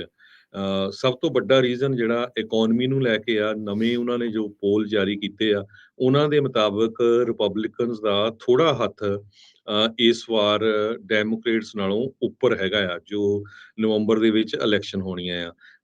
49% ਲਾਈਕਲੀ ਵੋਟਰਸ ਕਹਿੰਦੇ ਆ ਵੀ ਅਸੀਂ ਰਿਪਬਲਿਕਨਸ ਨੂੰ ਵੋਟ ਪਾਵਾਂਗੇ ਕਾਂਗਰਸ ਦੇ ਵਿੱਚ, ਤੇ 45% ਕਹਿੰਦੇ ਹੈਗੇ ਆ ਵੀ ਆਪਾਂ ਡੈਮੋਕ੍ਰੇਟਸ ਨੂੰ ਪਾਵਾਂਗੇ। ਉਹਨਾਂ ਨੇ ਜੋ ਸਰਵੇ ਕੀਤੇ ਹੈਗੇ ਆ ਉਸ ਦੇ ਮੁਤਾਬਕ ਇਹ ਲਾਈਕਲੀ ਵੋਟਰਸ ਦਾ ਮੈਂ ਤੁਹਾਨੂੰ ਦੱਸਿਆ। ਜੇ ਜੈਂਡਰ ਵਾਈਜ਼ ਦੱਸਿਆ ਜਾਵੇ, ਕਹਿੰਦੇ ਵੀ ਬੰਦੇ ਕਹਿੰਦੇ ਆ ਜੋ ਮੈਨ ਆ 45% ਡੈਮੋਕ੍ਰੇਟਸ ਨੂੰ ਵੋਟ ਪਾਉਗੇ, 50% ਰਿਪਬਲਿਕਨਸ ਨੂੰ। ਜੋ ਵਿਮਨ ਆ ਉਹ 47% ਡੈਮੋਕ੍ਰੇਟਸ ਨੂੰ, 47% ਰਿਪਬਲਿਕਨਸ ਨੂੰ। ਈਵਨ ਦੋ ਕਹਿੰਦੇ ਵੀ ਅਬੋਰਸ਼ਨ ਵਾਲਾ ਜਿਹੜਾ ਇਹ ਬਿੱਲ ਲੈ ਕੇ ਆਏ ਸੀ, ਉਸ ਜਿਹੜਾ ਸੁਪਰੀਮ ਕੋਰਟ ਨੇ ਪਾਸ ਕੀਤਾ ਹੈਗਾ, ਡੈਮੋਕ੍ਰੇਟਸ ਕੋ ਕਾਫੀ ਵਧੀਆ ਪੁਆਇੰਟ ਸੀ, ਨਹੀਂ ਪ੍ਰਚਾਰ ਵੀ ਬਹੁਤ ਕੀਤਾ, ਪਰ ਉਹ ਵੀ ਇਹਨਾਂ ਨੂੰ ਜ਼ਿਆਦਾ ਜਿਹੜਾ ਪਲੱਸ ਲੇਡੀਜ਼ ਦੇ ਵਿੱਚ ਨਹੀਂ ਕਰ ਰਿਹਾ। ਏਜ ਗਰੁੱਪ 'ਚ ਜੇ ਦੇਖਿਆ ਜਾਵੇ, ਜਿਹੜੀ ਯੰਗ ਜਨਰੇਸ਼ਨ ਆ 18 ਤੋਂ 29 ਸਾਲ ਵਾਲੇ, ਉਹ 52% ਡੈਮੋਕ੍ਰੇਟ ਆ, ਡੈਮੋਕ੍ਰੇਟਸ ਨੂੰ ਕਹਿੰਦੇ ਪਾਵਾਂਗੇ, 40% ਕਹਿੰਦੇ ਅਸੀਂ ਰਿਪਬਲਿਕਨਸ ਨੂੰ ਪਾਵਾਂਗੇ। 30 ਤੋਂ 40 44 ਏਜ ਵਾਲੇ 50% ਡੈਮੋਕ੍ਰੇਟਸ ਨੂੰ, 41% ਰਿਪਬਲਿਕਨਸ ਨੂੰ। ਸੋ ਜਿਹੜੇ 45 ਤੋਂ ਲੈ ਕੇ 64 ਤੱਕ ਆ, ਉਹ ਕਹਿੰਦੇ ਵੀ 38% ਡੈਮੋਕ੍ਰੇਟਸ ਨੂੰ ਪਾਵਾਂਗੇ, 59% ਰਿਪਬਲਿਕਨਸ ਨੂੰ। ਜੇ ਆਪਾਂ ਰੇਸ ਵਾਈਜ਼ ਦੇਖਿਆ ਜਾਵੇ, ਵਾਈਟ ਮੂਲ ਦੇ ਲੋਕ ਜੋ ਆ ਉਹ ਕਹਿੰਦੇ 40% ਡੈਮੋਕ੍ਰੇਟ ਨੂੰ, 55% ਰਿਪਬਲਿਕਨਸ। ਹਿਸਪੈਨਿਕ ਜੋ ਲੋਕ ਆ ਉਹ 60% ਡੈਮੋਕ੍ਰੇਟਸ ਤੇ 34% ਰਿਪਬਲਿਕਨਸ ਨੂੰ। ਤੇ ਕਾਲੇ ਮੂਲ ਦੇ ਜੋ ਲੋਕ ਆ ਕਹਿੰਦੇ 78% ਅਸੀਂ ਡੈਮੋਕ੍ਰੇਟਸ ਨੂੰ ਪਾਵਾਂਗੇ ਤੇ 18% ਦੇ ਕਰੀਬ ਆਪਾਂ ਰਿਪਬਲਿਕਨਸ ਨੂੰ ਵੋਟ ਪਾਵਾਂਗੇ। ਸੋ ਮਿਡ ਟਰਮ ਇਲੈਕਸ਼ਨ ਜਿਹੜੀਆਂ ਆ ਪ੍ਰੈਜ਼ੀਡੈਂਟ ਜੋ ਬਾਈਡਨ ਉਹਨਾਂ ਦੇ ਲਈ ਬੜੀਆਂ ਇੰਪੋਰਟੈਂਟ ਆ, ਕਿਉਂਕਿ ਜੇ ਕਾਂਗਰਸ ਇਹਨਾਂ ਦੇ ਹੱਥੋਂ ਚੱਲ ਜਾਂਦੀ ਆ, ਸੋ ਫਿਰ ਬਹੁਤ ਸਾਰੇ ਜਿਹੜੇ ਬਿੱਲ ਆ ਉਹ ਉਹਨਾਂ ਨੂੰ ਪਾਸ ਕਰਾਉਣਾ ਜਿਹੜਾ ਕਾਫੀ ਔਖਾ ਹੋ ਜਾਊਗਾ। ਔਖਾ ਕੀ ਜੀ, ਨਾਮੁਮਕਿਨ ਹੀ ਆ। ਉਹ ਮਿਚ ਮੈਕੋਨਲ ਹੋਣਾ ਨੇ ਇਹਨਾਂ ਦੇ ਸਹੁੰ ਚੁੱਕਣ ਤੋਂ ਕੁਛ ਚਿਰ ਬਾਅਦ ਹੀ ਕਿਹਾ ਸੀਗਾ ਵੀ ਇਹ 4 ਈਅਰ ਨਹੀਂ, ਅਸੀਂ 2 ਈਅਰ ਪ੍ਰੈਜ਼ੀਡੈਂਟ ਬਣਾਉਣਾ ਆ। ਜਿਹੜੇ ਜੋ ਬਾਈਡਨ ਆ ਉਹਨਾਂ ਨੂੰ ਕਹਿੰਦੇ ਵੀ ਮਿਡ ਟਰਮ ਦੇ ਵਿੱਚ ਅਸੀਂ ਜਿਹੜੇ ਉਹ ਦੋਨੋਂ ਹੀ ਸਦਨਾਂ ਦੇ ਉੱਤੇ ਕਬਜ਼ਾ ਜਿਹੜਾ ਉਹ ਕਰਾਂਗੇ, ਯਾਨੀ ਕਿ ਮੈਜੋਰਟੀ ਜਿਹੜੀ ਉਹ ਹਾਸਲ ਕਰਾਂਗੇ। ਤੇ ਇਸ ਟਾਈਮ ਜਿਹੜੇ ਲਾਈਕਲੀ ਵੋਟਰਸ ਆ ਉਹਨਾਂ ਦੇ ਸਰਵੇ ਦੇ ਵਿੱਚ ਰਿਪਬਲਿਕਨਸ ਆ ਉਹ ਐਜ ਦੇ ਉੱਤੇ ਨੇ। ਫਾਈਨਲ ਸਟ੍ਰੈਚ ਚੱਲ ਰਿਹਾ ਆ। ਅਖੀਰਲੇ 3 ਹਫ਼ਤੇ ਦਾ ਤਕਰੀਬਨ ਜਿਹੜਾ ਉਹ ਸਮਾਂ ਰਹਿ ਗਿਆ ਆ। 8 ਤਰੀਕ ਨੂੰ ਮੰਗਲਵਾਰ ਨੂੰ 8 ਨਵੰਬਰ ਨੂੰ ਜਿਹੜੀਆਂ ਇਲੈਕਸ਼ਨਾਂ ਆ, 6 ਤਰੀਕ ਨੂੰ ਨਗਰ ਕੀਰਤਨ ਹੋਣਾ ਆ ਯੂਬਾ ਸਿਟੀ ਵਿਖੇ, ਤੇ ਉਤੋਂ 2 ਦਿਨ ਬਾਅਦ ਜਿਹੜਾ ਆ ਉਹ ਇਲੈਕਸ਼ਨ ਆ। ਆਲਰੇਡੀ ਕੈਲੀਫੋਰਨੀਆ ਦੇ ਵੋਟਰਸ ਨੂੰ ਤਾਂ ਤਕਰੀਬਨ ਸਾਰਿਆਂ ਨੂੰ ਹੀ ਹੁਣ ਤੱਕ ਬੈਲਟ ਜਿਹੜੇ ਉਹ ਮਿਲ ਚੁੱਕੇ ਹੋਣੇ ਆ। ਜੇ ਨਹੀਂ ਤੁਹਾਨੂੰ ਅਜੇ ਤੱਕ ਮਿਲੇ ਤੇ ਭਾਈ ਆਪਣਾ ਜਾ ਕੇ ਮੇਲ ਬਾਕਸ ਚੈੱਕ ਕਰੋ, ਯੂਜਲੀ ਉਹਦੇ ਵਿੱਚ ਪਏ ਹੁੰਦੇ। ਆਪਾਂ ਕਈ ਵਾਰੀ ਦੇਰੀ ਦੇ ਨਾਲ ਉੱਧਰੋਂ ਜਿਹੜੇ ਉਹ ਚੱਕਣ ਜਾਂਦੇ ਆ। ਸੋ ਤੁਸੀਂ ਆਪਣੇ ਪਸੰਦੀਦਾ ਜਿਹੜੇ ਕੈਂਡੀਡੇਟਸ ਆ ਲੋਕਲ ਨੂੰ ਤੋਂ ਲੈ ਕੇ ਫੈਡਰਲ ਇਲੈਕਸ਼ਨ ਤੱਕ, ਉਸ ਦੇ ਵਿੱਚ ਵੋਟ ਜਿਹੜੀ ਉਹ ਜ਼ਰੂਰ ਪਾਓ। ਪਿਛਲੇ ਪੂਰੇ ਵੀਕ ਦੇ ਵਿੱਚ ਆਪਾਂ ਬਹੁਤ ਸਾਰੇ ਕੈਂਡੀਡੇਟਸ ਦੇ ਨਾਲ ਤੁਹਾਡੀ ਗੱਲਬਾਤ ਵੀ ਜਿਹੜੀ ਉਹ ਕਰਾਈ। ਆਉਣ ਵਾਲੇ ਦਿਨਾਂ ਦੇ ਵਿੱਚ ਵੀ ਆਪਾਂ ਇਸੇ ਤਰੀਕੇ ਦੇ ਨਾਲ ਗੱਲਬਾਤ ਆ ਉਹ ਵੀ ਕਰਵਾਉਂਦੇ ਰਵਾਂਗੇ। ਜੀ ਵੱਖ-ਵੱਖ ਇਸ਼ੂਜ਼ ਦੇ ਉੱਤੇ ਵੀ ਤੁਹਾਨੂੰ ਜਿਹੜੀ ਉਹ ਜਾਣਕਾਰੀ ਦਿੰਦੇ ਜਿਹੜੇ ਉਹ ਰਵਾਂਗੇ। ਸੋ ਜੀ, ਬਹੁਤ ਸਾਰੇ ਏਰੀਆ ਦੇ ਵਿੱਚ ਪ੍ਰੋਪੋਜੀਸ਼ਨਸ ਹੈਗੀਆਂ, ਕਈ ਜਗ੍ਹਾ ਤੇ ਟੈਕਸ ਲੱਗਣਾ, ਕਈਆਂ ਜਗ੍ਹਾ ਦੇ ਉੱਤੇ ਟੈਕਸ ਘੱਟ ਹੋਣਾ। ਸੋ ਪ੍ਰੋਪੋਜੀਸ਼ਨਸ ਵੀ ਬਹੁਤ ਇੰਪੋਰਟੈਂਟ ਆ, ਉਹ ਆਪਾਂ ਤੁਹਾਡੇ ਨਾਲ ਇਸੇ ਵੀਕ ਡਿਸਕਸ ਕਰਨਾ ਸ਼ੁਰੂ ਕਰਾਂਗੇ। ਤੇ ਦੂਸਰਾ ਇਹ ਗੱਲ ਦਾ ਜ਼ਰੂਰ ਧਿਆਨ ਰੱਖਿਓ, ਵੋਟਾਂ ਦੇ ਵਿੱਚ ਫਰਾਡ ਕਰਨਾ ਫੈਲਨੀ ਚਾਰजेस ਹੈਗੇ ਆ। ਬਹੁਤ ਵਾਰੀ ਤੁਹਾਡੇ ਘਰਾਂ ਤੋਂ ਵੋਟਾਂ ਚੱਕ ਕੇ ਲੈ ਜਾਂਦੇ ਲੋਕ ਵੀ ਆਪਾਂ ਮੇਲ ਕਰ ਦਾਂਗੇ, ਉਹ ਰੋਂਗ ਆ। ਚੱਕਣ ਵਾਲਾ ਵੀ ਰੋਂਗ ਆ ਤੇ ਦੇਣ ਵਾਲਾ ਵੀ ਰੋਂਗ ਆ। ਬਹੁਤ ਜਗ੍ਹਾ ਤੇ ਇਹ ਖਬਰਾਂ ਆ ਰਹੀਆਂ ਵੀ ਕਹਿੰਦੇ ਬੈਲਟ ਪੇਪਰ ਲੈ ਆਇਓ ਤੇ ਅਸੀਂ ਤੁਹਾਨੂੰ ਦੱਸਾਂਗੇ ਵੀ ਕਿੱਥੇ ਕੀ ਕੀ ਭਰਨਾ। ਉਹ ਵੀ ਟੋਟਲੀ ਰੋਂਗ ਹੈਗਾ ਆ। ਸੋ ਇਦਾਂ ਦਾ ਕੰਮ ਨਾ ਕਰਿਓ। ਤੁਸੀਂ ਸੁਣੋ, ਪੜ੍ਹੋ, ਆਪਾਂ ਵੀ ਰੇਡੀਓ ਦੇ ਉੱਤੇ ਕੋਈ ਚਾਹੇ ਕੈਂਡੀਡੇਟ ਆ, ਉਹਦੇ ਪਲੱਸ ਪੁਆਇੰਟ ਕੀ ਆ, ਨੈਗੇਟਿਵ ਪੁਆਇੰਟ ਕੀ ਆ, ਪ੍ਰੋਪੋਜੀਸ਼ਨ ਦੇ ਪਲੱਸ ਪੁਆਇੰਟ ਕੀ ਆ, ਨੈਗੇਟਿਵ ਪੁਆਇੰਟ ਕੀ ਆ, ਉਹ ਜ਼ਰੂਰ ਡਿਸਕਸ ਕਰਾਂਗੇ ਤੁਹਾਡੇ ਨਾਲ। ਤੇ ਫਿਰ ਤੁਸੀਂ ਮਰਜ਼ੀ ਦੇ ਨਾਲ ਜਿੱਥੇ ਵੀ ਲਾਣੀ ਆ ਆਪਣੀ, ਉਹ ਤੁਸੀਂ ਆਪਣੇ ਘਰ ਦੇ ਵਿੱਚ ਲਾ ਕੇ ਉਹਨੂੰ ਟਿਕ ਕਰਕੇ ਮੇਲ ਕਰ ਸਕਦੇ। ਕੈਲੀਫੋਰਨੀਆ ਦੇ ਵਿੱਚ ਮੇਲ ਇਨ ਬੈਲਟ ਆ, ਜਾਂ ਤੁਸੀਂ ਡ੍ਰੌਪ ਵੀ ਕਰ ਸਕਦੇ। ਕਈ ਲੋਕੇਸ਼ਨਸ ਹੈਗੀਆਂ ਉਹਨੇ ਦੱਸੀਆਂ ਜਿੱਥੇ ਡ੍ਰੌਪ ਕਰ ਸਕਦੇ ਹੈਗੇ। ਜੀ ਅਗਲੀ ਖਬਰ ਹਰਜੋਤ ਸਿੰਘ ਜੀ, ਸੌਰੀ ਮੈਂ ਇਹਦੇ ਵਿੱਚ ਐਡ ਕਰਦਾ ਜਾਵਾਂ, ਜੇ ਤੁਸੀਂ ਆਪ ਨਹੀਂ ਜਾਣਾ, ਕਿਸੇ ਹੋਰ ਨੂੰ ਦੇਣਾ ਆ, ਤੇ ਉਹ ਬਕਾਇਦਾ ਸਾਈਨ ਵਗੈਰਾ ਜਿਹੜੇ ਉਹ ਹੋਏ ਹੋਣੇ ਚਾਹੀਦੇ, ਅਲਾਉਡ ਹੁੰਦਾ ਆ। ਜੇ ਤੁਸੀਂ ਨਹੀਂ ਜਾ ਸਕਦੇ ਤਾਂ ਕਿਸੇ ਹੋਰ ਨੇ ਜਾਣਾ ਆ, ਵੀ ਤੁਹਾਡਾ ਕੀ ਰਿਲੇਸ਼ਨ ਉਹਨਾਂ ਦੇ ਨਾਲ, ਉਹ ਸਾਰਾ ਕੁਝ ਭਰ ਕੇ ਜਿਹੜਾ ਉਹ ਤੁਸੀਂ ਘੱਲ ਜਿਹੜਾ ਹੋ ਸਕਦੇ ਹੁੰਦੇ ਆ। ਪਰ ਇਹ ਆ ਵੀ ਮੇਕ ਸ਼ੋਰ ਕਰਨਾ ਆ ਵੀ ਐਵੇਂ ਹੀ ਨਹੀਂ ਜਿਹੜਾ ਕਿਸੇ ਨੂੰ ਵੀ ਜਿਹੜਾ ਉਹ ਫੜਾ ਦੇਣਾ। ਜੇ ਤੁਹਾਡੇ ਕੋਲ ਰਾਈਡ ਨਹੀਂ, ਤੁਸੀਂ ਜਾ ਨਹੀਂ ਸਕਦੇ ਜਾਂ ਕੋਈ ਮਜਬੂਰੀ ਆ, ਫਿਰ ਹੀ ਇਦਾਂ ਦੀ ਚੀਜ਼ ਕਰੋ। ਉੱਦਾਂ ਕੋਸ਼ਿਸ਼ ਤੁਹਾਨੂੰ ਜਿਹੜੀ ਇਹ ਜ਼ਰੂਰ ਖੁਦ ਹੀ ਜਿਹੜੀ ਆਪ ਕਰਨੀ ਚਾਹੀਦੀ ਹੈ ਵੀ ਆਪ ਹੀ ਪਾ ਦਿਓ, ਕਿਉਂਕਿ ਇਹਦੇ ਵਿੱਚ ਤਾਂ ਤੁਹਾਨੂੰ ਕਿਹੜਾ ਉੱਤੇ ਸਟੈਂਪ ਨਹੀਂ ਲਾਉਣੀ ਪੈਣੀ, ਆਲਰੇਡੀ ਪੇਡ ਫॉर ਹੁੰਦੀ ਆ। ਸੋ ਤੁਸੀਂ ਵਾਪਸ ਜਿਹੜੇ ਆ ਉਹ ਡਾਕੀ ਦੇ ਰਾਹੀਂ ਵੀ ਕਰ ਸਕਦੇ ਆ, ਜਾਂ ਬੈਲਟ ਡ੍ਰੌਪ ਬਾਕਸਿਸ ਦੇ ਉੱਤੇ ਜਿਹੜਾ ਉਹ ਕਰ ਸਕਦੇ ਆ, ਜਾਂ ਇਲੈਕਸ਼ਨ ਵਾਲੇ ਦਿਨ ਜਾ ਕੇ ਜਿਹੜਾ ਤੁਹਾਡੇ ਤੁਹਾਡਾ ਜਿਹੜਾ ਪ੍ਰੀਸਿੰਕਟ ਹੈਗਾ ਆ ਜਿੱਥੇ ਵੋਟਾਂ ਪੈ ਰਹੀਆਂ ਆ, ਉੱਥੇ ਜਾ ਕੇ ਵੀ ਤੁਸੀਂ ਉਹ ਭਰ ਸਕਦੇ ਆ। ਮੰਨ ਲਓ ਤੁਹਾਡੇ ਕੋਲ ਨਹੀਂ ਵੀ ਆ ਤਾਂ ਉੱਥੇ ਜਿਹੜਾ ਆ ਉੱਥੇ ਜਾ ਕੇ ਵੀ ਤੁਸੀਂ ਉਸ ਦਿਨ ਸੇਮ ਡੇ ਇਲੈਕਸ਼ਨ ਡੇ ਵਾਲੇ ਦਿਨ ਵੀ ਕਰ ਸਕਦੇ ਆ। ਬਹੁਤ ਸਾਰੀਆਂ ਥਾਵਾਂ ਤੇ ਹਰਜੋਤ ਸਿੰਘ ਜੀ ਅਰਲੀ ਵੋਟਿੰਗ ਦਾ ਵੀ ਪ੍ਰਬੰਧ ਜਿਹੜਾ ਉਹ ਰਹਿੰਦਾ ਆ। ਤੇ ਅਰਲੀ ਵੋਟਿੰਗ ਦਾ ਮਤਲਬ ਹੁੰਦਾ ਵੀ ਜਿੱਦਾਂ ਸੇਮ ਡੇ ਇਲੈਕਸ਼ਨ ਵਾਲੇ ਦਿਨ ਜਾ ਕੇ ਪਾਉਣੀ ਆ ਵੋਟ, ਉਦਾਂ ਹੀ ਕਈ ਦਿਨ ਤੱਕ ਜਿਹੜਾ ਇਲੈਕਸ਼ਨ ਪਾਉਣ ਦੇ ਲਈ ਦਿਨ ਜਿਹੜੇ ਖੁੱਲੇ ਹੁੰਦੇ, ਵੀ ਜਿਹੜੇ ਵੀ ਟਾਈਮ ਤੁਹਾਨੂੰ ਲੱਗਦਾ ਫਿਰ ਤੁਸੀਂ ਜਾ ਸਕਦੇ ਆ। ਬਾਕੀ 24 ਅਕਤੂਬਰ ਆਈ ਥਿੰਕ ਅਖੀਰਲੀ ਤਰੀਕ ਹੈਗੀ ਆ ਵੋਟਿੰਗ ਰਜਿਸਟਰ ਕਰਨ ਦੇ ਲਈ। ਜੇ ਤੁਸੀਂ ਯੂਐਸ ਦੇ ਸਿਟੀਜ਼ਨ 18 ਸਾਲ ਤੋਂ ਉੱਤੇ ਆ, ਤੁਸੀਂ ਐਲੀਜੀਬਲ ਹੈਗੇ ਆ ਵੋਟ ਪਾਉਣ ਦੇ ਲਈ, ਤਾਂ ਤੁਸੀਂ ਆਪਣੀ ਵੋਟ ਆ ਉਹ ਰਜਿਸਟਰ ਕਰ ਸਕਦੇ ਹੈਗੇ ਆ। ਇਹ ਕਈ ਵਾਰੀ ਪੁੱਛਦੇ ਆ ਵੀ ਕੀ ਹਰ ਵਾਰੀ ਰਜਿਸਟਰ ਕਰਨੀ ਪੈਂਦੀ? ਨਹੀਂ, ਰਜਿਸਟਰ ਇੱਕੋ ਵਾਰੀ ਕਰਨੀ ਪੈਂਦੀ ਆ। ਜੇ ਤੁਸੀਂ ਆਪਣੀ ਰਜਿਸਟ੍ਰੇਸ਼ਨ ਨੂੰ ਅਪਡੇਟ ਕਰਨਾ ਆ, ਜਿੱਦਾਂ ਐਡਰੈਸ ਚੇਂਜ ਆ, ਤੇ ਜਾਂ ਫਿਰ ਤੁਸੀਂ ਆਪਣੀ ਪਾਰਟੀ ਚੇਂਜ ਕਰ ਰਹੇ ਆ, ਉਹਦੇ ਲਈ ਫਿਰ ਤੁਸੀਂ ਅਪਡੇਟ ਆ ਉਸ ਚੀਜ਼ ਦੇ ਵਿੱਚ ਕਰ ਸਕਦੇ ਹੁੰਦੇ ਆ। ਜੀ। ਅਗਲੀ ਖਬਰ ਵੱਲ ਚੱਲੀਏ। ਬਹੁਤ ਸਾਰੇ ਪੜ੍ਹੇ ਲਿਖੇ ਸਿੱਖ ਵੀ ਸੋਚਦੇ ਰਹਿੰਦੇ ਅੱਜ ਦੀ ਡੇਟ 'ਚ ਵੀ ਇੰਡੀਆ ਦੇ ਵਿੱਚ ਜਿਹੜੇ ਸਿੱਖ ਆ ਕੋਈ ਗੁਲਾਮ ਨਹੀਂ ਹੈਗੇ, ਇੰਡੀਪੈਂਡੈਂਟ ਆ। ਆਪਾਂ ਆਨੇ ਆ ਜੱਗੀ ਜੌਲ ਦੇ ਕੇਸ ਦੇ ਵਿੱਚ। ਜਗਤਾਰ ਸਿੰਘ ਜੱਗੀ ਜੌਲ ਨੂੰ 5 ਸਾਲ ਹੋ ਗਏ ਆ ਇੰਡੀਆ ਦੀ ਸਰਕਾਰ ਨੇ ਅਰੈਸਟ ਕੀਤੇ ਹੋਇਆਂ ਨੂੰ। ਇਹ ਰਿਪੋਰਟ ਆਪਾਂ BBC 'ਚ ਜੋ ਛਾਪੀ ਆ ਉਹ ਤੁਹਾਡੇ ਨਾਲ ਸਾਂਝੀ ਕਰਨ ਜਾ ਰਹੇ ਆ। ਸੋ 5 ਸਾਲਾਂ ਬਾਅਦ ਫਾਈਨਲੀ ਹੁਣ ਜੋ ਭਾਰਤ ਦੀ ਸਰਕਾਰ ਆ ਉਹ ਜੱਗੀ ਜੌਲ ਦੇ ਅਗੇਂਸਟ ਟੈਰਰਿਜ਼ਮ ਚਾਰजेस ਲਾਉਣ ਜਾ ਰਹੀ ਆ। 5 ਸਾਲ ਉਹਨਾਂ ਨੂੰ ਲੱਭਣ ਨੂੰ ਲੱਗੇ ਵੀ ਇਹ ਬੰਦਾ ਟੈਰਰਿਜ਼ਮ ਸਪੋਰਟ ਕਰ ਰਿਹਾ ਸੀ। ਹਾਲਾਂਕਿ ਜਿੰਨੀਆਂ ਵੀ ਰਿਪੋਰਟ ਚਾਹੇ ਇੰਗਲੈਂਡ ਦੀ ਜਿਹੜੀ ਏਜੰਸੀਜ਼ ਨੇ ਭਾਰਤ ਦੀ ਏਜੰਸੀ ਨੂੰ ਦਿੱਤੀਆਂ ਸੀਆਂ ਰਿਪੋਰਟਸ, ਉਹਦੇ ਵਿੱਚ ਸਿਰਫ ਇਹੀ ਦੱਸਿਆ ਗਿਆ ਸੀ ਵੀ ਜਗਤਾਰ ਸਿੰਘ ਜੱਗੀ ਜੌਲ ਇੱਕ ਹਿਊਮਨ ਰਾਈਟਸ ਐਕਟਿਵਿਸਟ ਆ ਤੇ ਉਹ ਐਕਟਿਵ ਬਲੌਗਰ ਹੈਗਾ। ਤੇ ਉਸ ਨੇ ਜੋ 1984 ਚ ਸਿੱਖਾਂ ਦਾ ਕਤਲੇਆਮ ਹੋਇਆ ਸੀ, ਸਿੱਖਾਂ ਦਾ ਜੈਨੋਸਾਈਡ ਹੋਇਆ ਸੀ, ਉਸ ਦੀਆਂ ਜੋ ਖਬਰਾਂ, ਉਸ ਦੀਆਂ ਫੋਟੋਆਂ ਉਹ ਉਸਨੇ ਸ਼ੇਅਰ ਕੀਤੀਆਂ ਸੀਆਂ। ਪਿਛਲੇ ਸ਼ਨੀਚਰਵਾਰ ਨੂੰ ਜਗਤਾਰ ਸਿੰਘ ਜੱਗੀ ਜੌਲ ਜੋ 35 ਸਾਲਾਂ ਦੇ ਹੋ ਗਏ ਆ, ਉਹਨਾਂ ਨੇ ਨੋ ਗਿਲਟੀ ਵਾਲਾ ਜਿਹੜਾ ਪਲੀਆ ਆਪਣਾ ਜ਼ਾਹਰ ਕੀਤਾ ਸੀ। ਤੇ ਹੁਣ ਹਿੰਦੁਸਤਾਨ ਦੀ ਸਰਕਾਰ ਨਵੰਬਰ 28 ਨੂੰ ਉਹਦੇ ਤੇ ਜਿਹੜਾ ਕੇਸ ਆ ਉਹ ਸਟਾਰਟ ਕਰਨ, ਉਹਦਾ ਜਿਹੜਾ ਟਰਾਇਲ ਆ ਉਹ ਸਟਾਰਟ ਕਰਨ ਜਾ ਰਹੀ ਆ। ਇੰਗਲੈਂਡ ਦੇ ਵਿੱਚ ਕਿੰਨੇ ਪ੍ਰਾਈਮ ਮਿਨਿਸਟਰ ਚੇਂਜ ਹੋ ਗਏ, ਉੱਥੇ ਦੇ ਸਿੱਖਾਂ ਨੇ ਬਹੁਤ ਰੌਲਾ ਪਾਇਆ। ਤੇ ਇੱਕ ਮਾਇਆ ਫੋਇਆ ਜੋ ਕੈਂਪੇਨ ਗਰੁੱਪ ਹੈਗਾ, ਉਹਨਾਂ ਨੇ ਕਿਹਾ ਵੀ ਲਿਜ਼ ਟਰੱਸ ਨੇ ਵੀ ਸੇਮ ਜਿਹੜੇ ਇਹ ਤੋਂ ਪਹਿਲਾਂ ਦੇ ਪ੍ਰਾਈਮ ਮਿਨਿਸਟਰ ਉਹੀ ਰੋਲ ਅਦਾ ਕੀਤਾ, ਇਹ ਵੀ ਉਸ ਨੂੰ ਛਡਾਉਣ ਦੇ ਵਿੱਚ ਕੁਛ ਨਹੀਂ ਕਰ ਸਕੀ। ਪਰ ਵਰਲਡ ਲੈਵਲ ਦੇ ਉੱਤੇ ਹਿਊਮਨ ਰਾਈਟਸ ਜਿਹੜੀਆਂ ਆਰਗੇਨਾਈਜੇਸ਼ਨਸ ਆ ਉਹ ਇਸ ਟਾਈਮ ਦੇ ਉੱਤੇ ਬਹੁਤ ਜ਼ਿਆਦਾ ਐਕਟਿਵ ਹੋ ਗਈਆਂ। ਉਹ ਕਹਿੰਦੇ ਵੀ ਜੱਗੀ ਜੌਲ ਨਾਲ ਸ਼ਰੇਆਮ ਧੱਕਾ ਆ, ਉਹਨਾਂ ਦੀ ਜੋ ਅਰੈਸਟ ਆ ਉਹ ਆਰਬਿਟਰੇਰੀ ਆ ਤੇ ਉਸ ਨੂੰ ਇਮੀਡੀਏਟਲੀ ਜਿਹੜਾ ਛੱਡਣਾ ਚਾਹੀਦਾ। ਇਹ ਕਿੱਦਾਂ ਦੀ ਸਰਕਾਰ ਹੋਈ ਵੀ ਜਿਹੜੀ ਸਰਕਾਰ ਨੂੰ 5 ਸਾਲ ਲੱਗ ਗਏ ਬੰਦੇ ਨੂੰ ਉਹਦੇ ਅਗੇਂਸਟ ਕੇਸ ਤਿਆਰ ਕਰਨ ਨੂੰ, ਵੀ ਜੀ ਇਹ ਬੰਦਾ ਇੱਕ ਤਰ੍ਹਾਂ ਨਾਲ ਅੱਤਵਾਦ ਫੈਲਾ ਰਿਹਾ ਹੈਗਾ। 1807 ਦਿਨਾਂ ਬਾਅਦ ਜਗਤਾਰ ਸਿੰਘ ਜੱਗੀ ਜੌਲ ਦੇ ਉੱਤੇ ਹੁਣ ਇੰਡੀਆ ਦੀ ਸਰਕਾਰ ਟਰਾਇਲ ਸ਼ੁਰੂ ਕਰਨ ਜਾ ਰਹੀ ਆ। ਸਕਾਟਲੈਂਡ ਦਾ ਰਹਿਣ ਵਾਲਾ ਜੱਗੀ ਜੌਲ ਅਕਤੂਬਰ 2017 ਦੇ ਵਿੱਚ ਆਪਣੇ ਵਿਆਹ ਦੇ ਲਈ ਇੰਡੀਆ ਗਿਆ ਸੀ, ਜਦੋਂ ਉਸ ਨੂੰ 2 ਹਫ਼ਤਿਆਂ ਬਾਅਦ ਉੱਥੋਂ ਅਰੈਸਟ ਕਰ ਲਿਆ। ਜੋ ਨਵੀਆਂ ਡਿਵੈਲਪਮੈਂਟ ਇਹ ਵੀ ਆਈਆਂ ਵੀ ਜਦੋਂ ਉਸ ਨੂੰ ਅਰੈਸਟ ਕੀਤਾ ਉਹ ਤੋਂ 2 ਮਹੀਨਿਆਂ ਬਾਅਦ ਯੂਕੇ ਦੀ ਇੰਟੈਲੀਜੈਂਸ ਏਜੰਸੀਜ਼ M15 ਤੇ M16 ਨੇ ਜੋ ਇੰਡੀਆ ਦੀ ਸਰਕਾਰ ਨੂੰ ਇਨਫੋਰਮੇਸ਼ਨ ਦਿੱਤੀ ਸੀ। ਸੋ ਹੁਣ ਬਹੁਤ ਸਾਰੀਆਂ ਹਿਊਮਨ ਰਾਈਟਸ ਆਰਗੇਨਾਈਜੇਸ਼ਨਸ ਇਹ ਵੀ ਕਹਿ ਰਹੀਆਂ ਵੀ ਇਹ ਜੋ ਇਨਫੋਰਮੇਸ਼ਨ ਇਹਨਾਂ ਵੱਲੋਂ ਦਿੱਤੀ ਗਈ ਸੀ ਉਹ ਟੋਟਲੀ ਗਲਤ ਸੀ। ਜੇ ਇਨਫੋਰਮੇਸ਼ਨ ਦਿੱਤੀ ਵੀ ਗਈ ਸੀ ਵੀ ਉਹ ਇਸ ਇਸ਼ੂ ਦੇ ਉੱਤੇ ਕੰਮ ਕਰ ਰਿਹਾ, ਤੇ ਉਹਨਾਂ ਨੂੰ ਸ਼ਰੇਆਮ ਪਤਾ ਸੀ ਵੀ ਹਿੰਦੁਸਤਾਨ ਦੀ ਸਰਕਾਰ ਲੋਕਾਂ ਦਾ ਟਾਰਚਰ ਕਰਦੀ ਹੈਗੀ ਆ, ਜਦੋਂ ਉਹਨਾਂ ਨੂੰ ਪੁਲਿਸ ਉੱਥੇ ਦੀ ਅਰੈਸਟ ਕਰਦੀ ਆ ਤੇ ਉਹਨਾਂ ਨੇ ਇਸ ਗੱਲ ਨੂੰ ਇਗਨੋਰ ਕੀਤਾ। ਜੱਗੀ ਜੌਲ ਦੀ ਫੈਮਿਲੀ ਪਿਛਲੇ ਲੰਮੇ ਸਮੇਂ ਤੋਂ ਜੋ ਇੰਗਲੈਂਡ ਦੀ ਸਰਕਾਰ ਆ ਉਸ ਨੂੰ ਵਾਰ-ਵਾਰ ਕਹਿ ਰਹੀ ਆ ਵੀ ਸਾਡਾ ਜਿਹੜਾ ਮੁੰਡਾ ਆ ਜੱਗੀ ਜੌਲ, ਉਸ ਨੂੰ ਹਿੰਦੁਸਤਾਨ ਦੀ ਸਰਕਾਰ ਵੱਲੋਂ ਟਾਰਚਰ ਕੀਤਾ ਗਿਆ ਹੈਗਾ ਆ।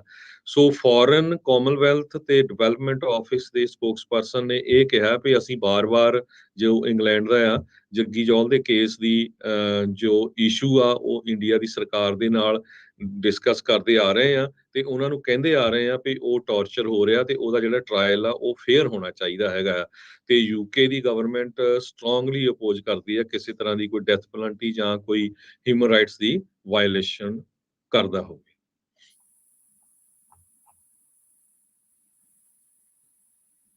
ਜੀ ਰਾਜ ਜੀ, ਆਵਾਜ਼।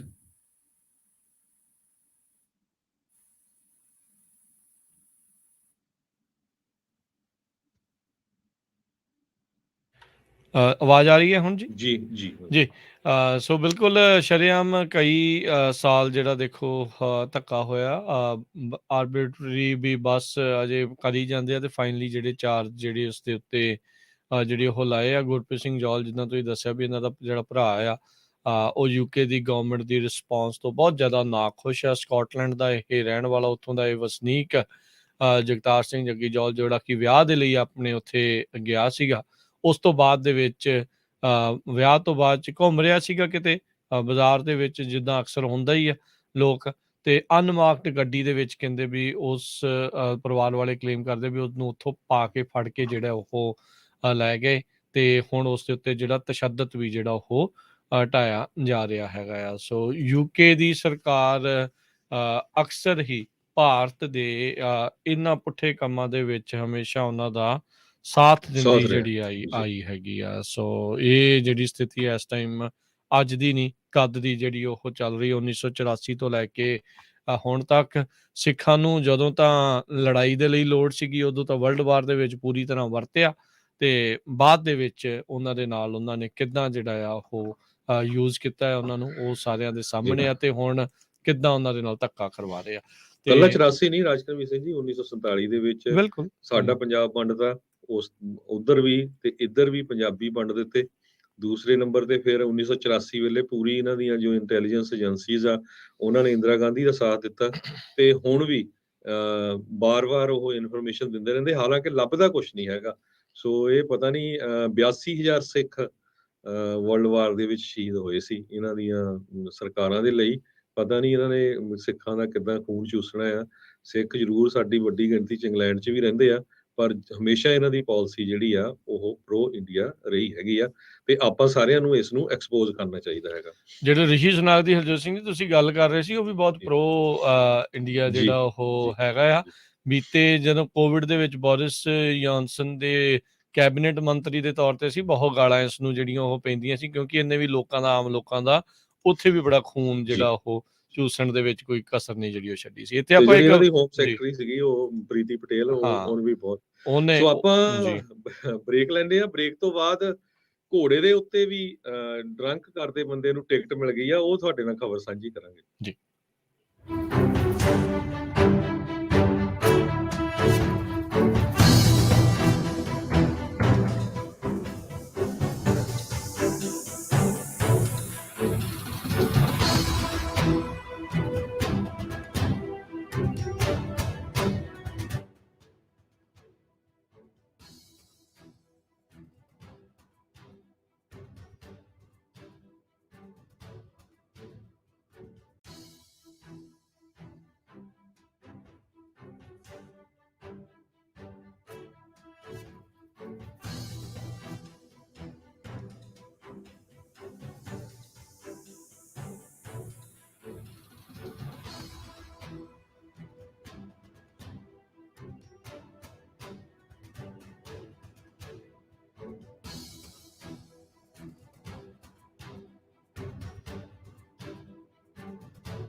ਪੰਜਾਬੀ ਰੇਡੀਓ USA ਸੁਣ ਰਹੇ ਸਾਰੇ ਸਰੋਤਿਆਂ ਨੂੰ ਇੱਕ ਵਾਰੀ ਫੇਰ ਜੀ ਆਇਆਂ ਨੂੰ ਸਵਾਗਤ ਹੈ। ਸਤਿ ਸ਼੍ਰੀ ਅਕਾਲ ਹਰਜੋਤ ਸਿੰਘ ਜੀ, ਸਵਾਗਤ ਹੈ। ਸਤਿ ਸ਼੍ਰੀ ਅਕਾਲ ਜੀ। ਸਤਿ ਸ਼੍ਰੀ ਅਕਾਲ, ਧੰਨਵਾਦ ਜੀ ਆਇਆਂ ਨੂੰ।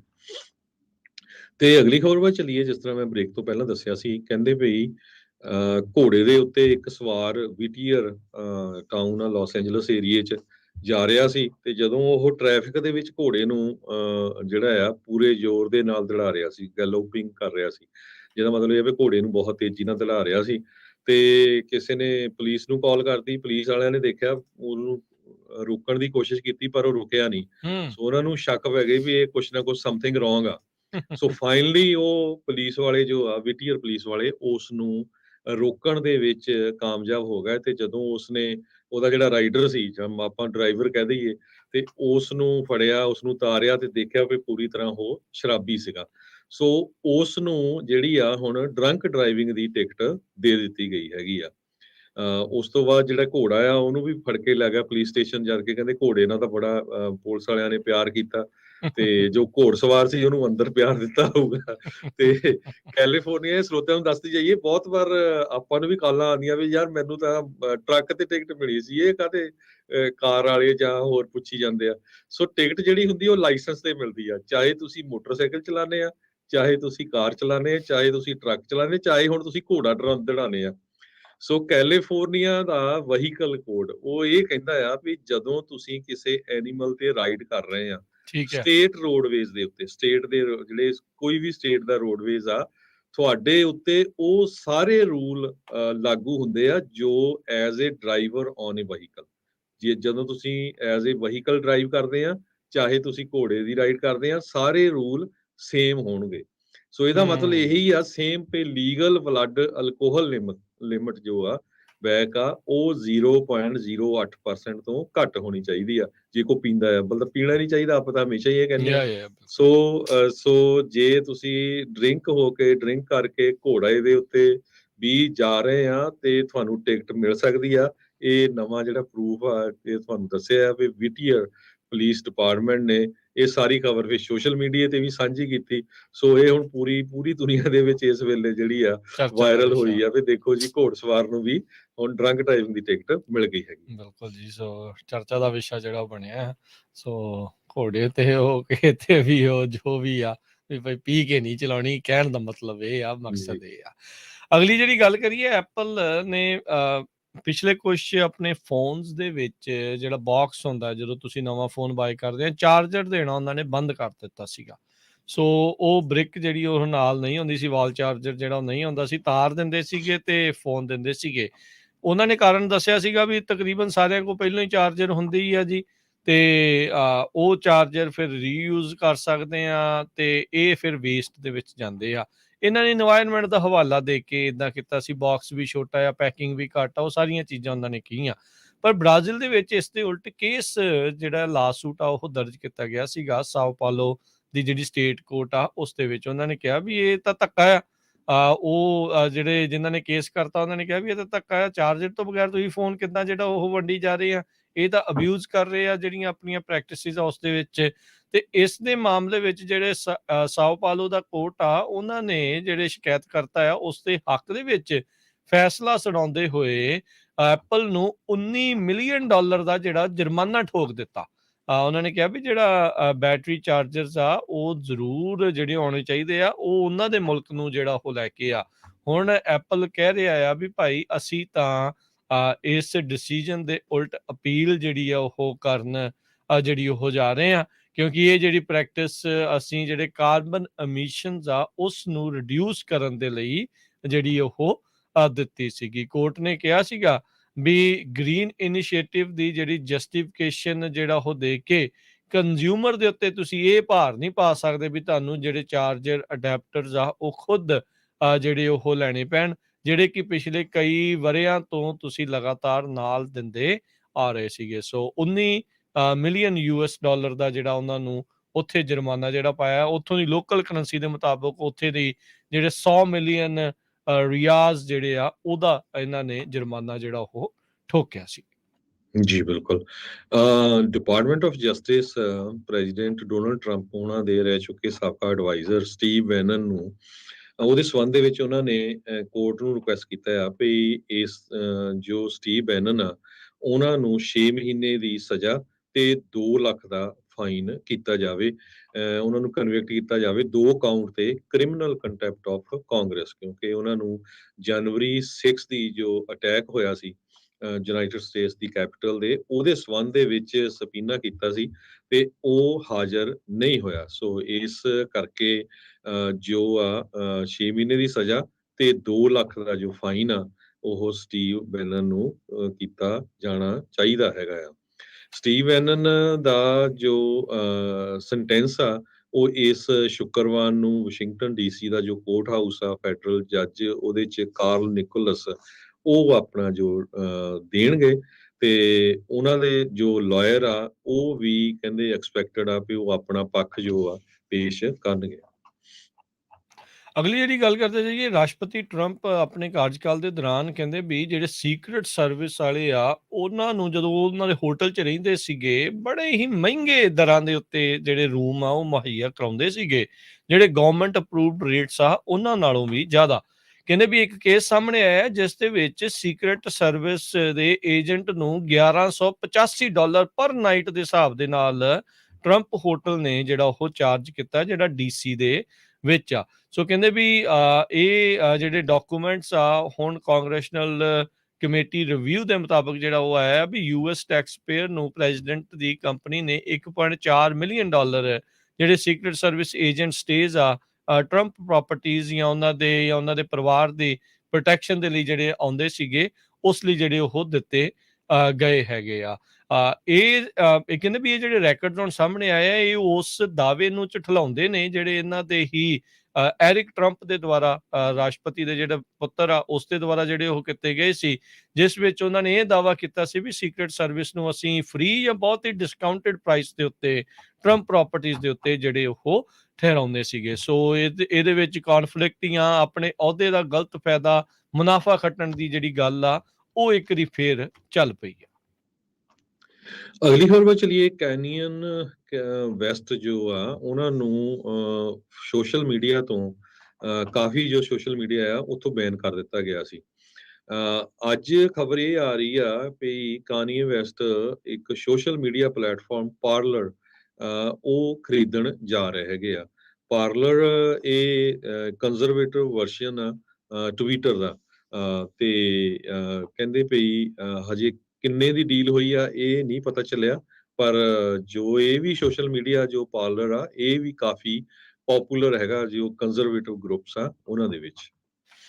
ਕਾਨੇ ਵੈਸਟ ਨੇ ਆਪਣਾ ਨਾਮ ਹੁਣ ਪੱਕੇ ਅਫੀਸ਼ੀਅਲ ਤੌਰ ਦੇ ਉੱਤੇ ਚੇਂਜ ਕਰਕੇ ਕਰਕੇ ਜਿਹੜਾ ਆ ਉਹ ਰੱਖ ਲਿਆ ਆ। ਬੀਤੇ ਦਿਨਾਂ ਦੇ ਵਿੱਚ ਇਹਨੇ ਇੰਟਰਵਿਊ ਕੀਤੀ ਸੀ ਟਵਿੱਟਰਸ ਦੇ ਉੱਤੇ, ਇਹਨੇ ਐਂਟੀ ਸਮੈਟਿਕ ਜਿਊਜ਼ ਦੇ ਖਿਲਾਫ ਕਾਫੀ ਭੱਦੇ ਜਿਹੜੇ ਮੈਸੇਜ ਲਿਖੇ ਸੀਗੇ। ਉਸ ਤੋਂ ਬਾਅਦ ਦੇ ਵਿੱਚ ਟਵਿੱਟਰ ਨੇ ਇਹਨਾਂ ਨੂੰ ਰੋਕਿਆ ਸੀਗਾ ਤੇ ਹੁਣ ਜਿਹੜੀ ਇਹ ਚਰਚਾ ਜਿਹੜੀ ਚੱਲੀ ਉਧਰ ਰਾਸ਼ਟਰਪਤੀ ਟਰੰਪ ਨੇ ਆਪਣੇ ਜਿਹੜਾ ਟਰੁਥ ਸੋਸ਼ਲ ਆ ਉਹ ਵੀ ਟਵਿੱਟਰ ਦੇ ਇਕਵਲੈਂਟ ਜਿਹੜਾ ਉਹਨਾਂ ਨੇ ਜਿਹੜਾ ਉਹ ਬਣਾਇਆ ਆ ਉਹਦੇ ਵਿੱਚ ਵੀ ਜਿਊਜ਼ ਨੂੰ ਜਿਹੜੀ ਖਾਸ ਕਰਕੇ ਇਹ ਨਸੀਹਤ ਦਿੱਤੀ ਆ ਵੀ ਭਾਈ ਜਿਹੜਾ ਤੁਸੀਂ ਸੰਭਲ ਜਾਓ। ਇਸ ਦਾ ਵੀ ਜਿਹੜੇ ਕਈ ਜਿਊਜ਼ ਆ ਉਹ ਕਹਿ ਲਓ ਵੀ ਚਰਚਾ ਕਰ ਰਹੇ ਆ ਵੀ ਭਾਈ ਵੀ ਜੇ ਨਾ ਹੋਇਆ ਇਜ਼ਰਾਈਲ ਵਾਂਗੂ ਇਦਾਂ ਕਰੋ ਉਦਾਂ ਕਰੋ, ਉਸ ਚੀਜ਼ ਨੂੰ ਲੈ ਕੇ ਕਹਿੰਦੇ ਆ ਵੀ ਤੁਸੀਂ ਜਿਊਜ਼ ਦੇ ਉਲਟ ਜਿਹੜਾ ਉਹ ਬੋਲ ਰਹੇ ਆ। ਸੋ ਜਿਊਜ਼ ਇੱਕ ਚੀਜ਼ ਤਾਂ ਜ਼ਰੂਰ ਹੈਗੀ ਆ, ਜਦੋਂ ਕਿਤੇ ਵੀ ਕੋਈ ਵੀ ਕੁਛ ਵੀ ਉਹਨਾਂ ਦੇ ਉਲਟ ਜਿਹੜਾ ਉਹ ਬੋਲਦਾ ਝੱਟ ਦੇਣੀ ਇਕੱਠੇ ਹੋ ਕੇ ਅਗਲੇ ਨੂੰ ਪੜ੍ਹਨੇ ਜਿਹੜਾ ਉਹ ਪਾਉਣ ਜਾਣਦੇ ਆ। ਇੱਕ ਆਪਣੇ ਵਾਲੇ ਪਾਸੇ ਆ ਚਾਹੇ ਜੀ, ਜਿੰਨਾ ਮਰਜ਼ੀ ਕੋਈ ਉਲਟ ਜਿਹੜਾ ਉਹ ਬੋਲੀ ਜਾਵੇ, ਉਹ ਅਗਲੇ ਦੀ ਉਹ ਦੂਜੇ ਪਾਸਿਓ ਜਾ ਕੇ ਉਹਦੀ ਜਿਹੜੀ ਸਿਫਤ ਕਰਨੋਂ ਜਿਹੜੀ ਆ ਉਹ ਹਟਦੇ ਨਹੀਂ। ਚਾਹੇ ਉਹਦੇ ਵਿੱਚ ਕੋਈ ਘੱਟ ਆ ਤੇ ਚਾਹੇ ਕੋਈ ਡਾਕਟਰ ਆ ਤੇ ਚਾਹੇ ਕੋਈ ਕੁਛ ਆ ਤੇ ਚਾਹੇ ਕੋਈ ਕੁਛ ਆ। ਸਾਰੇ ਜਾਣੇ ਏਦਾਂ ਜਿਹੜੇ ਉਹ ਸਿੱਖੀ ਦੇ ਉਲਟ ਹੋਣ ਨੂੰ ਜਿਹੜੇ ਆ ਝੱਟ ਦੇਣੀ ਹੁੰਦੇ ਆ। ਆਪਾਂ ਦੇਖਿਆ ਹੀ ਆ ਉੱਥੇ ਦੇ ਖਾਸ ਕਰਕੇ ਲੈਫਟ ਵਿੰਗ ਆ ਜਾਂ ਉੱਥੇ ਉੱਥੇ ਦਾ ਲਿਬਰਲ ਮੀਡੀਆ ਕਹਿ ਲਓ ਜਾਂ ਲਿਬਰਲ ਲੋਕ ਆ, ਜਦੋਂ ਸਿੱਖੀ ਦੇ ਉਲਟ ਵਾਲੀ ਗੱਲ ਹੁੰਦੀ ਉਦੋਂ ਐ ਚੁੱਪ ਦੇਣੀ ਜਿਹੜੀ ਉਹ ਵੱਟ ਜੀ। ਜਾਂਦੇ ਹੁੰਦੇ ਸੋ ਆ। ਸਰੋਤਿਆਂ ਨੂੰ ਦੱਸੀ ਜਾਈਏ, ਕੈਨੀਅਨ ਵੈਸਟ ਜੋ ਆ, ਕਾਲੇ ਮੂਲ ਦਾ ਰੈਪਰ ਹੈਗਾ, ਬੜਾ ਮਸ਼ਹੂਰ ਰੈਪਰ ਆ ਤੇ ਫੈਸ਼ਨ ਡਿਜ਼ਾਇਨਰ ਵੀ ਆ। ਹਮੇਸ਼ਾ ਹੀ ਕੰਟਰੋਵਰਸੀ 'ਚ ਰਹਿੰਦਾ। ਈਵਨ ਜੋ ਸਲੇਵਰੀ ਨੂੰ ਲੈ ਕੇ ਵੀ ਜਿਹੜੇ ਬਿਆਨ ਆ ਉਹਦੇ ਬੜੇ ਨਿਕੰਮੇ ਆਉਂਦੇ ਰਹਿੰਦੇ ਵੀ ਬਾਈ ਚੁਆਇਸ ਸੀ। ਕੋਵਿਡ-19 ਦੇ ਵੈਕਸੀਨ ਨੂੰ ਲੈ ਕੇ ਵੀ ਉਹ ਜਿਹੜਾ ਆ ਟੋਟਲੀ ਉਲਟ ਰਿਹਾ, ਉਹ ਵੀ ਜੋ ਵੈਕਸੀਨ ਲੱਗਦੇ ਆ, ਇਹ ਕਹਿੰਦਾ ਵੀ ਦ ਮਾਰਕ ਆਫ ਦ ਬੀਸਟ ਆ। ਤੇ ਇਸੇ ਤਰ੍ਹਾਂ ਇੱਕ ਪਿਛਲੇ ਮਹੀਨੇ ਪੈਰਿਸ, ਪਿਛਲੇ ਹਫ਼ਤੇ ਹੀ ਹੋਇਆ ਸੀ ਐਕਚੁਅਲੀ, ਪੈਰਿਸ ਫੈਸ਼ਨ ਵੀਕ, ਉਹਦੇ ਵਿੱਚ ਵੀ ਜਦੋਂ ਉਸਨੇ ਪਾਰਟੀਸਿਪੇਟ ਕੀਤਾ, ਕਾਲੇ ਮੂਲ ਦਾ ਆ, ਤੇ ਜੋ ਸ਼ਰਟ ਪਾਈ ਹੋਈ ਸੀ ਉਹ ਤੇ ਵਾਈਟ ਲਾਈਵਜ਼ ਮੈਟਰ ਦੀ ਸ਼ਰਟ ਪਾਈ ਹੋਈ ਸੀ। ਜੋ ਪਾਰਲਰ ਸੋਸ਼ਲ ਮੀਡੀਆ ਕੰਪਨੀ ਹੈਗੀ ਆ, ਇਹ ਹਜੇ ਕੋਈ ਬਾਹਲੀ ਸਟਰੋਂਗ ਨਹੀਂ ਚੱਲ ਰਹੀ ਸੀ, ਕੰਪੀਟੀਸ਼ਨ ਬਹੁਤ ਆ, ਪਰ ਕਹਿੰਦੇ ਇਹਦੇ ਖਰੀਦਣ ਦੇ ਨਾਲ ਇਹਦੇ ਤੇ ਕਾਫੀ ਅਸਰ ਪੈ ਸਕਦਾ, ਕਿਉਂਕਿ ਉਸਦੀ ਆਪਣੀ ਫੋਲੋਇੰਗ ਕਾਫੀ ਜਿਹੜੀ ਆ ਹੈਗੀ ਆ। ਜੀ, ਦੇਖਣਾ ਵੀ ਕੀ ਸਾਰੇ ਜਾਣੇ ਟਵਿੱਟਰ ਨੂੰ ਛੱਡ ਕੇ ਉੱਧਰ ਚਲੇ ਜਾਣਗੇ। ਇਹ ਬਹੁਤ ਆਏ ਨੇ ਏਦਾਂ ਵੀ ਨਾਮ ਜਿਹੜਾ ਰਾਈਟ ਨਾਓ ਟਵਿੱਟਰ ਦਾ ਕਾਫੀ ਜ਼ਿਆਦਾ ਐਸਟੈਬਲਿਸ਼ ਆ। ਕੋਸ਼ਿਸ਼ ਤਾਂ ਕਰਦੇ ਨੇ ਕਈ ਵੀ ਇਹਦੇ ਬਰਾਬਰ ਦਾ ਜਿਹੜਾ ਕੁਛ ਖਿਲਾਰਿਆ ਜਾਵੇ, ਪਰ ਹਾਲ ਦੀ ਘੜੀ ਨਹੀਂ। ਇੱਕ ਬੜੀ ਹੀ ਹਰਜੋਤ ਸਿੰਘ ਜੀ ਘਿਨਾਉਣੀ ਘਟਨਾ ਜਿਹੜੀ ਉਹ ਵਾਪਰੀ ਆ ਫਲੋਰੀਡਾ ਦੇ ਵਿੱਚ। 2 ਬੰਦੇ ਰੋਡ ਰੇਜ ਦੇ ਵਿੱਚ ਸੀਗੇ, 2 ਡਰਾਈਵਰ। ਉਹ ਆਪਸ ਦੇ ਵਿੱਚ ਖਹਿ ਗਏ, ਗੱਡੀਆਂ ਟਕਰਾ ਗਈਆਂ ਜਾਂ ਜੋ ਹੋ ਗਈਆਂ। ਬਾਅਦ 'ਚ ਹੋਇਆ ਕਿ ਦੋਨਾਂ ਦੀਆਂ ਕੁੜੀਆਂ ਨਾਲ ਬੈਠੀਆਂ ਸੀਗੀਆਂ, ਹਰਜੋਤ ਸਿੰਘ ਜੀ ਦੇਖੋ। ਜੀ, ਤੇ ਉਹਨਾਂ ਨੇ ਕਮਲਿਆਂ ਨੇ ਕੀ ਕੀਤਾ, ਇੱਕ ਨੇ ਜਾ ਕੇ ਉਹਦੇ ਦੂਜੀ ਦੇ ਕੁੜੀ ਦੇ ਗੋਲੀ ਮਾਰੀ ਤੇ ਜਿਹੜਾ ਦੂਜੇ ਪਾਸੇ ਸੀ ਉਹਨੇ ਦੂਜੀ ਦੇ ਮਾਰੀ। ਹੁਣ ਦੋਨਾਂ ਦੇ ਉੱਤੇ ਅਟੈਂਪਟਡ ਮਰਡਰ ਚਾਰਜਿਸ ਜਿਹੜੇ ਆ ਉਹ ਲੱਗ ਰਹੇ ਆ ਕਿ ਫਲੋਰੀਡਾ ਦੇ ਬਿਜ਼ੀ ਹਾਈਵੇ ਦੇ ਉੱਤੇ ਜਾ ਕੇ ਇਹ ਘਿਨਾਉਣੀ ਕਰਤੂਤ ਨੂੰ ਇਹਨਾਂ 2 ਡੰਗਰਾਂ ਨੇ ਜਿਹੜਾ ਉਹ ਅੰਜਾਮ ਦਿੱਤਾ ਆ। ਦੋਨਾਂ ਨੇ ਇੱਕ ਦੂਜੇ ਦੀਆਂ ਜਿਹੜੀਆਂ ਡਾਟਰਸ ਆ, ਕੁੜੀਆਂ ਆ, ਉਹਨਾਂ ਨੂੰ ਗੋਲੀ ਮਾਰ ਕੇ ਫੱਟੜ ਜਿਹੜਾ ਉੱਥੇ ਕੀਤਾ ਹੈਗਾ ਆ। ਸੋ ਵਿਲੀਅਮ ਹੇਲ, ਇਹ ਇੱਕ ਪਹਿਲਾ ਡੰਗਰ ਜਿਹੜਾ ਡਗਲਸਵਿਲ ਦੇ ਵਿੱਚ ਰਹਿਣ ਵਾਲਾ ਸੀਗਾ, ਉੱਥੇ ਦਾ, ਤੇ ਇੱਕ ਫਰੈਂਕ ਐਲਿਸਨ ਕੈਲਾਹਾਨ ਫਲੋਰੀਡਾ ਦਾ ਜਿਹੜਾ ਉਹ ਰਹਿਣ ਵਾਲਾ ਸੀ। ਇਹਨਾਂ ਦੋਨਾਂ ਦੇ ਉੱਤੇ ਸੈਕੰਡ ਡਿਗਰੀ ਮਰਡਰ ਚਾਰਜਿਸ ਜਿਹੜੇ ਆ, ਅਟੈਂਪਟਡ ਮਰਡਰ ਚਾਰਜਿਸ ਦੇ ਜਿਹੜੇ ਉਹ ਲਾਏ ਗਏ ਆ। 8 ਅਕਤੂਬਰ ਨੂੰ ਯੂਐਸ ਹਾਈਵੇ 1 ਉੱਥੇ ਦਾ ਨਸੂਆ ਕਾਉਂਟੀ ਦੇ ਵਿੱਚ ਜਿਹੜਾ ਆ ਉੱਥੇ ਇਹ ਵਾਰਦਾਤ ਜਿਹੜੀ ਉਹ ਵਾਪਰੀ ਸੀ। ਰੋਡ ਰੇਜ ਇੰਨੀ ਕੁ ਜ਼ਿਆਦਾ ਇਹਨਾਂ ਦੀ ਇੱਕ ਦੂਜੇ ਦੇ ਉੱਤੇ ਜਿਹੜੀ ਉਹ ਵੱਧ ਗਈ। ਗੁੱਸਾ ਦੇਖੋ, ਕੱਢਣਾ ਸੀਗਾ ਤੇ ਕੱਢਿਆ ਇੱਕ ਦੂਜੇ ਦੀਆਂ ਜਿਹੜੀਆਂ ਇਹਨਾਂ ਨੇ ਕੁੜੀਆਂ ਦੇ ਉੱਤੇ। ਕੀ ਇਹਨਾਂ ਨੇ ਅਕਲ ਜਿਹੜੀ ਉਹ ਗਾਂ ਐਜ਼ ਏ ਫਾਦਰ ਇਹਨਾਂ ਨੇ ਕੀ ਜਿਹੜੇ ਆਪਣੇ ਨਿਆਣਿਆਂ ਨੂੰ ਗਾਂ ਸਿਖਾਉਣਾ ਹੈ, ਕੀ ਇਹ ਜਿਹੜਾ ਇਹ ਕਰ ਰਹੇ ਹੈਗੇ ਆ। ਸੋ ਬੁਰੇ ਹਾਲ ਆ ਜੀ ਲੋਕਾਂ ਦੇ ਅੱਜ ਕੱਲ, ਕੋਈ ਪਤਾ ਨਹੀਂ ਲੱਗਦਾ ਵੀ ਕੌਣ ਕਿਹੜਾ ਕਿੱਥੇ ਜਿਹੜਾ ਉਹ ਪਾਗਲ ਹੋ ਕੇ ਇਦਾਂ ਦੀ ਘਟਨਾ ਨੂੰ ਜਿਹੜਾ ਉਹ ਅੰਜਾਮ ਜਿਹੜਾ ਉਹ ਦੇ ਦੇਵੇ। ਇੱਕ ਦੂਜੇ ਦੇ ਨਾਲ ਗੱਡੀ ਖੋਣੋਂ ਕੋਈ ਅੱਗੇ ਨਹੀਂ ਲੰਘਣ ਦਿੰਦਾ ਸੀਗਾ, ਇੱਕ ਦੂਜੇ ਨੂੰ ਮਿਡਲ ਫਿੰਗਰ ਜਿਹੜੀ ਉਹ ਦਿਖਾ ਦਿੱਤੀ, ਵਾਟਰ ਬੋਟਲ ਵੀ ਜਿਹੜੀ ਉਹ ਸੁੱਟੀ, ਤੇ ਫਿਰ ਉਸ ਤੋਂ ਬਾਅਦ ਦੇ ਵਿੱਚ ਗੱਲ ਜਿਹੜੀ ਹੈ ਗੋਲੀਆਂ ਤੇ ਜਾ ਪਹੁੰਚੀ। ਤੇ ਗੋਲੀਆਂ ਚਲਾਈਆਂ ਕਿਤੇ, ਬੇਦੋਸ਼ੀਆਂ ਜਿਹੜੀਆਂ ਕੁੜੀਆਂ ਦੋਨਾਂ ਦੀਆਂ ਜਿਹੜੀਆਂ ਉਹ ਗੱਡੀ 'ਚ ਨਾਲ ਜਿਹੜੀਆਂ ਉਹ ਜਾ ਰਹੀਆਂ ਸੀ, ਉਹਨਾਂ ਵਿਚਾਰੀਆਂ ਦਾ ਜਿਹੜਾ ਉਹ ਕੀ ਕਸੂਰ ਸੀ। ਸੋ ਫੱਟੜ ਨੇ ਜ਼ੇਰੇ ਇਲਾਜ ਨੇ, ਹੋਪਫੁਲੀ ਜਿਹੜੀ ਉਹ ਠੀਕ ਹੋ ਜਾਣ। ਜੀ। ਕੱਲ ਆਪਾਂ ਸ਼ਾਮੀ ਜਿਹੜੀ ਆ ਸਟਾਕਟਨ ਦਾ ਜੋ ਸੀਰੀਅਲ ਕਿਲਰ ਆ, ਉਹਦੇ ਸੰਬੰਧ ਦੇ ਵਿੱਚ ਸੋਸ਼ਲ ਮੀਡੀਆ ਤੇ ਖਬਰ ਸਾਂਝੀ ਕਰ ਲਈ ਸੀ। ਇੱਕ ਵਾਰੀ ਜਿਹੜੇ ਸਾਡੇ ਸਰੋਤੇ ਆ ਰੇਡੀਓਜ਼ ਤੇ ਸੁਣਨ ਵਾਲੇ, ਉਹਨਾਂ ਨੂੰ ਦੱਸਦੀ ਜਾਈਏ, ਜੋ ਸਟਾਕਟਨ ਦੇ ਵਿੱਚ ਸੀਰੀਅਲ ਕਿਲਰ ਜਿਸ ਨੇ 6 ਜਾਣਿਆਂ ਨੂੰ ਮਾਰ ਮੁਕਾਇਆ ਸੀ, ਕੱਲਿਆਂ ਨੂੰ ਲੱਭਦਾ ਸੀ, ਕੋਈ ਸੈਰ ਕਰਦਾ ਜਾਂਦਾ ਜਾਂ ਕੱਲਾ ਕਾਰ 'ਚ ਬੈਠਾ ਆ, ਉਸ ਨੂੰ ਸਟਾਕਟਨ ਦੀ ਪੁਲਿਸ ਨੇ ਅਰੈਸਟ ਕਰ ਲਿਆ ਹੈਗਾ ਆ। ਪਿਛਲੇ 18 ਮਹੀਨਿਆਂ ਤੋਂ ਉਸ ਨੇ ਲੋਕਾਂ ਦੇ ਵਿੱਚ ਬਹੁਤ ਡਰ ਪੈਦਾ ਕੀਤਾ ਹੋਇਆ ਸੀ। ਲੋਕ ਘਰਾਂ ਤੋਂ ਨਿਕਲਣ ਤੋਂ ਡਰਦੇ ਸੀਗੇ। ਸੋ ਸਟਾਕਟਨ ਦੀ ਪੁਲਿਸ ਦੇ ਮੁਤਾਬਕ ਜੋ ਉਹਨਾਂ ਨੇ ਬੰਦਾ ਅਰੈਸਟ ਕੀਤਾ ਆ, ਉਹ ਕਾਲੇ ਮੂਲ ਦਾ 43 ਸਾਲਾਂ ਵੀਸਲੇ ਬਰਾਊਨਲੀ ਹੈਗਾ ਆ। ਉਸ ਨੂੰ ਸਸਪੀਸ਼ਨ ਆਫ ਹੋਮੋਸਾਈਡ ਦੇ ਸੰਬੰਧ ਦੇ ਵਿੱਚ ਅਰੈਸਟ ਕੀਤਾ ਗਿਆ ਆ। ਕੱਲ੍ਹ ਤੜਕੇ ਸਵੇਰੇ 2 ਵਜੇ ਉਸਨੂੰ ਅਰੈਸਟ ਕੀਤਾ, ਜਦੋਂ ਕਹਿੰਦੇ ਵੀ ਉਹ ਆਪਣੇ ਟਾਰਗੇਟ ਦੇ ਉੱਤੇ ਜਾ ਰਿਹਾ ਸੀ। ਇਸ ਨੇ 6 ਲੋਕਾਂ ਨੂੰ ਆਲਰੇਡੀ ਮਾਰ ਮੁਕਾਇਆ, ਜਿਨ੍ਹਾਂ ਦੇ ਵਿੱਚ ਓਆਨ ਵਾਸਕੁਇਜ਼ ਸਿਰਾਨੋ 40 ਸਾਲਾਂ ਦੇ, ਨਤਾਸ਼ਾ ਲਟੋਰ 46 ਦੇ, ਪੌਲ ਜਾ 35 ਦੇ, ਸੈਲਵਾਡੋਰ ਡਿਵਡੀ ਜੂਨੀਅਰ 43 ਦੇ, ਜੋਨਾਥਨ ਹਰਨਾਂਡੇਸ ਰੋਦਰੀਗਸ 21 ਸਾਲਾਂ ਦੇ, ਓਆਨ ਕਰੂਜ਼ 52 ਸਾਲਾਂ ਦੇ, ਲੈਰਨ ਲੋਪਜ਼ 54 ਸਾਲਾਂ ਦੇ। ਸੋ ਫਾਈਨਲੀ ਸਟਾਕਟਨ ਦੀ ਪੁਲਿਸ ਦੇ ਚੀਫ ਨੇ ਇਹ ਕਿਹਾ ਵੀ ਹੁਣ ਸਟਾਕਟਨ ਦੇ ਵਿੱਚ ਲੋਕ ਆਪਣੀ ਆਰਾਮ ਦੀ ਨੀਂਦ ਸੌ ਸਕਦੇ ਆ, ਤੇ ਮੈਂ ਗਰੰਟੀ ਦਿੰਦਾ ਵੀ ਸਟਾਕਟਨ ਬੜਾ ਪੀਸਫੁਲ ਹੈਗਾ ਆ। ਸੋ ਡਰਨਾ ਨਹੀਂ ਚਾਹੀਦਾ। ਸਾਰੇ ਜਿਹੜੇ ਬਿਜ਼ਨਸ ਆ ਉਹ ਰੈਗੂਲਰਲੀ ਆਪਣੇ ਜਿੱਦਾਂ ਵੀ ਬਿਜ਼ਨਸ ਕਰਦੇ ਬਿਨਾਂ ਡਰ ਵਾਲੇ ਮਾਹੌਲ ਤੋਂ ਬਿਜ਼ਨਸ ਕਰੀ ਜਾਣ।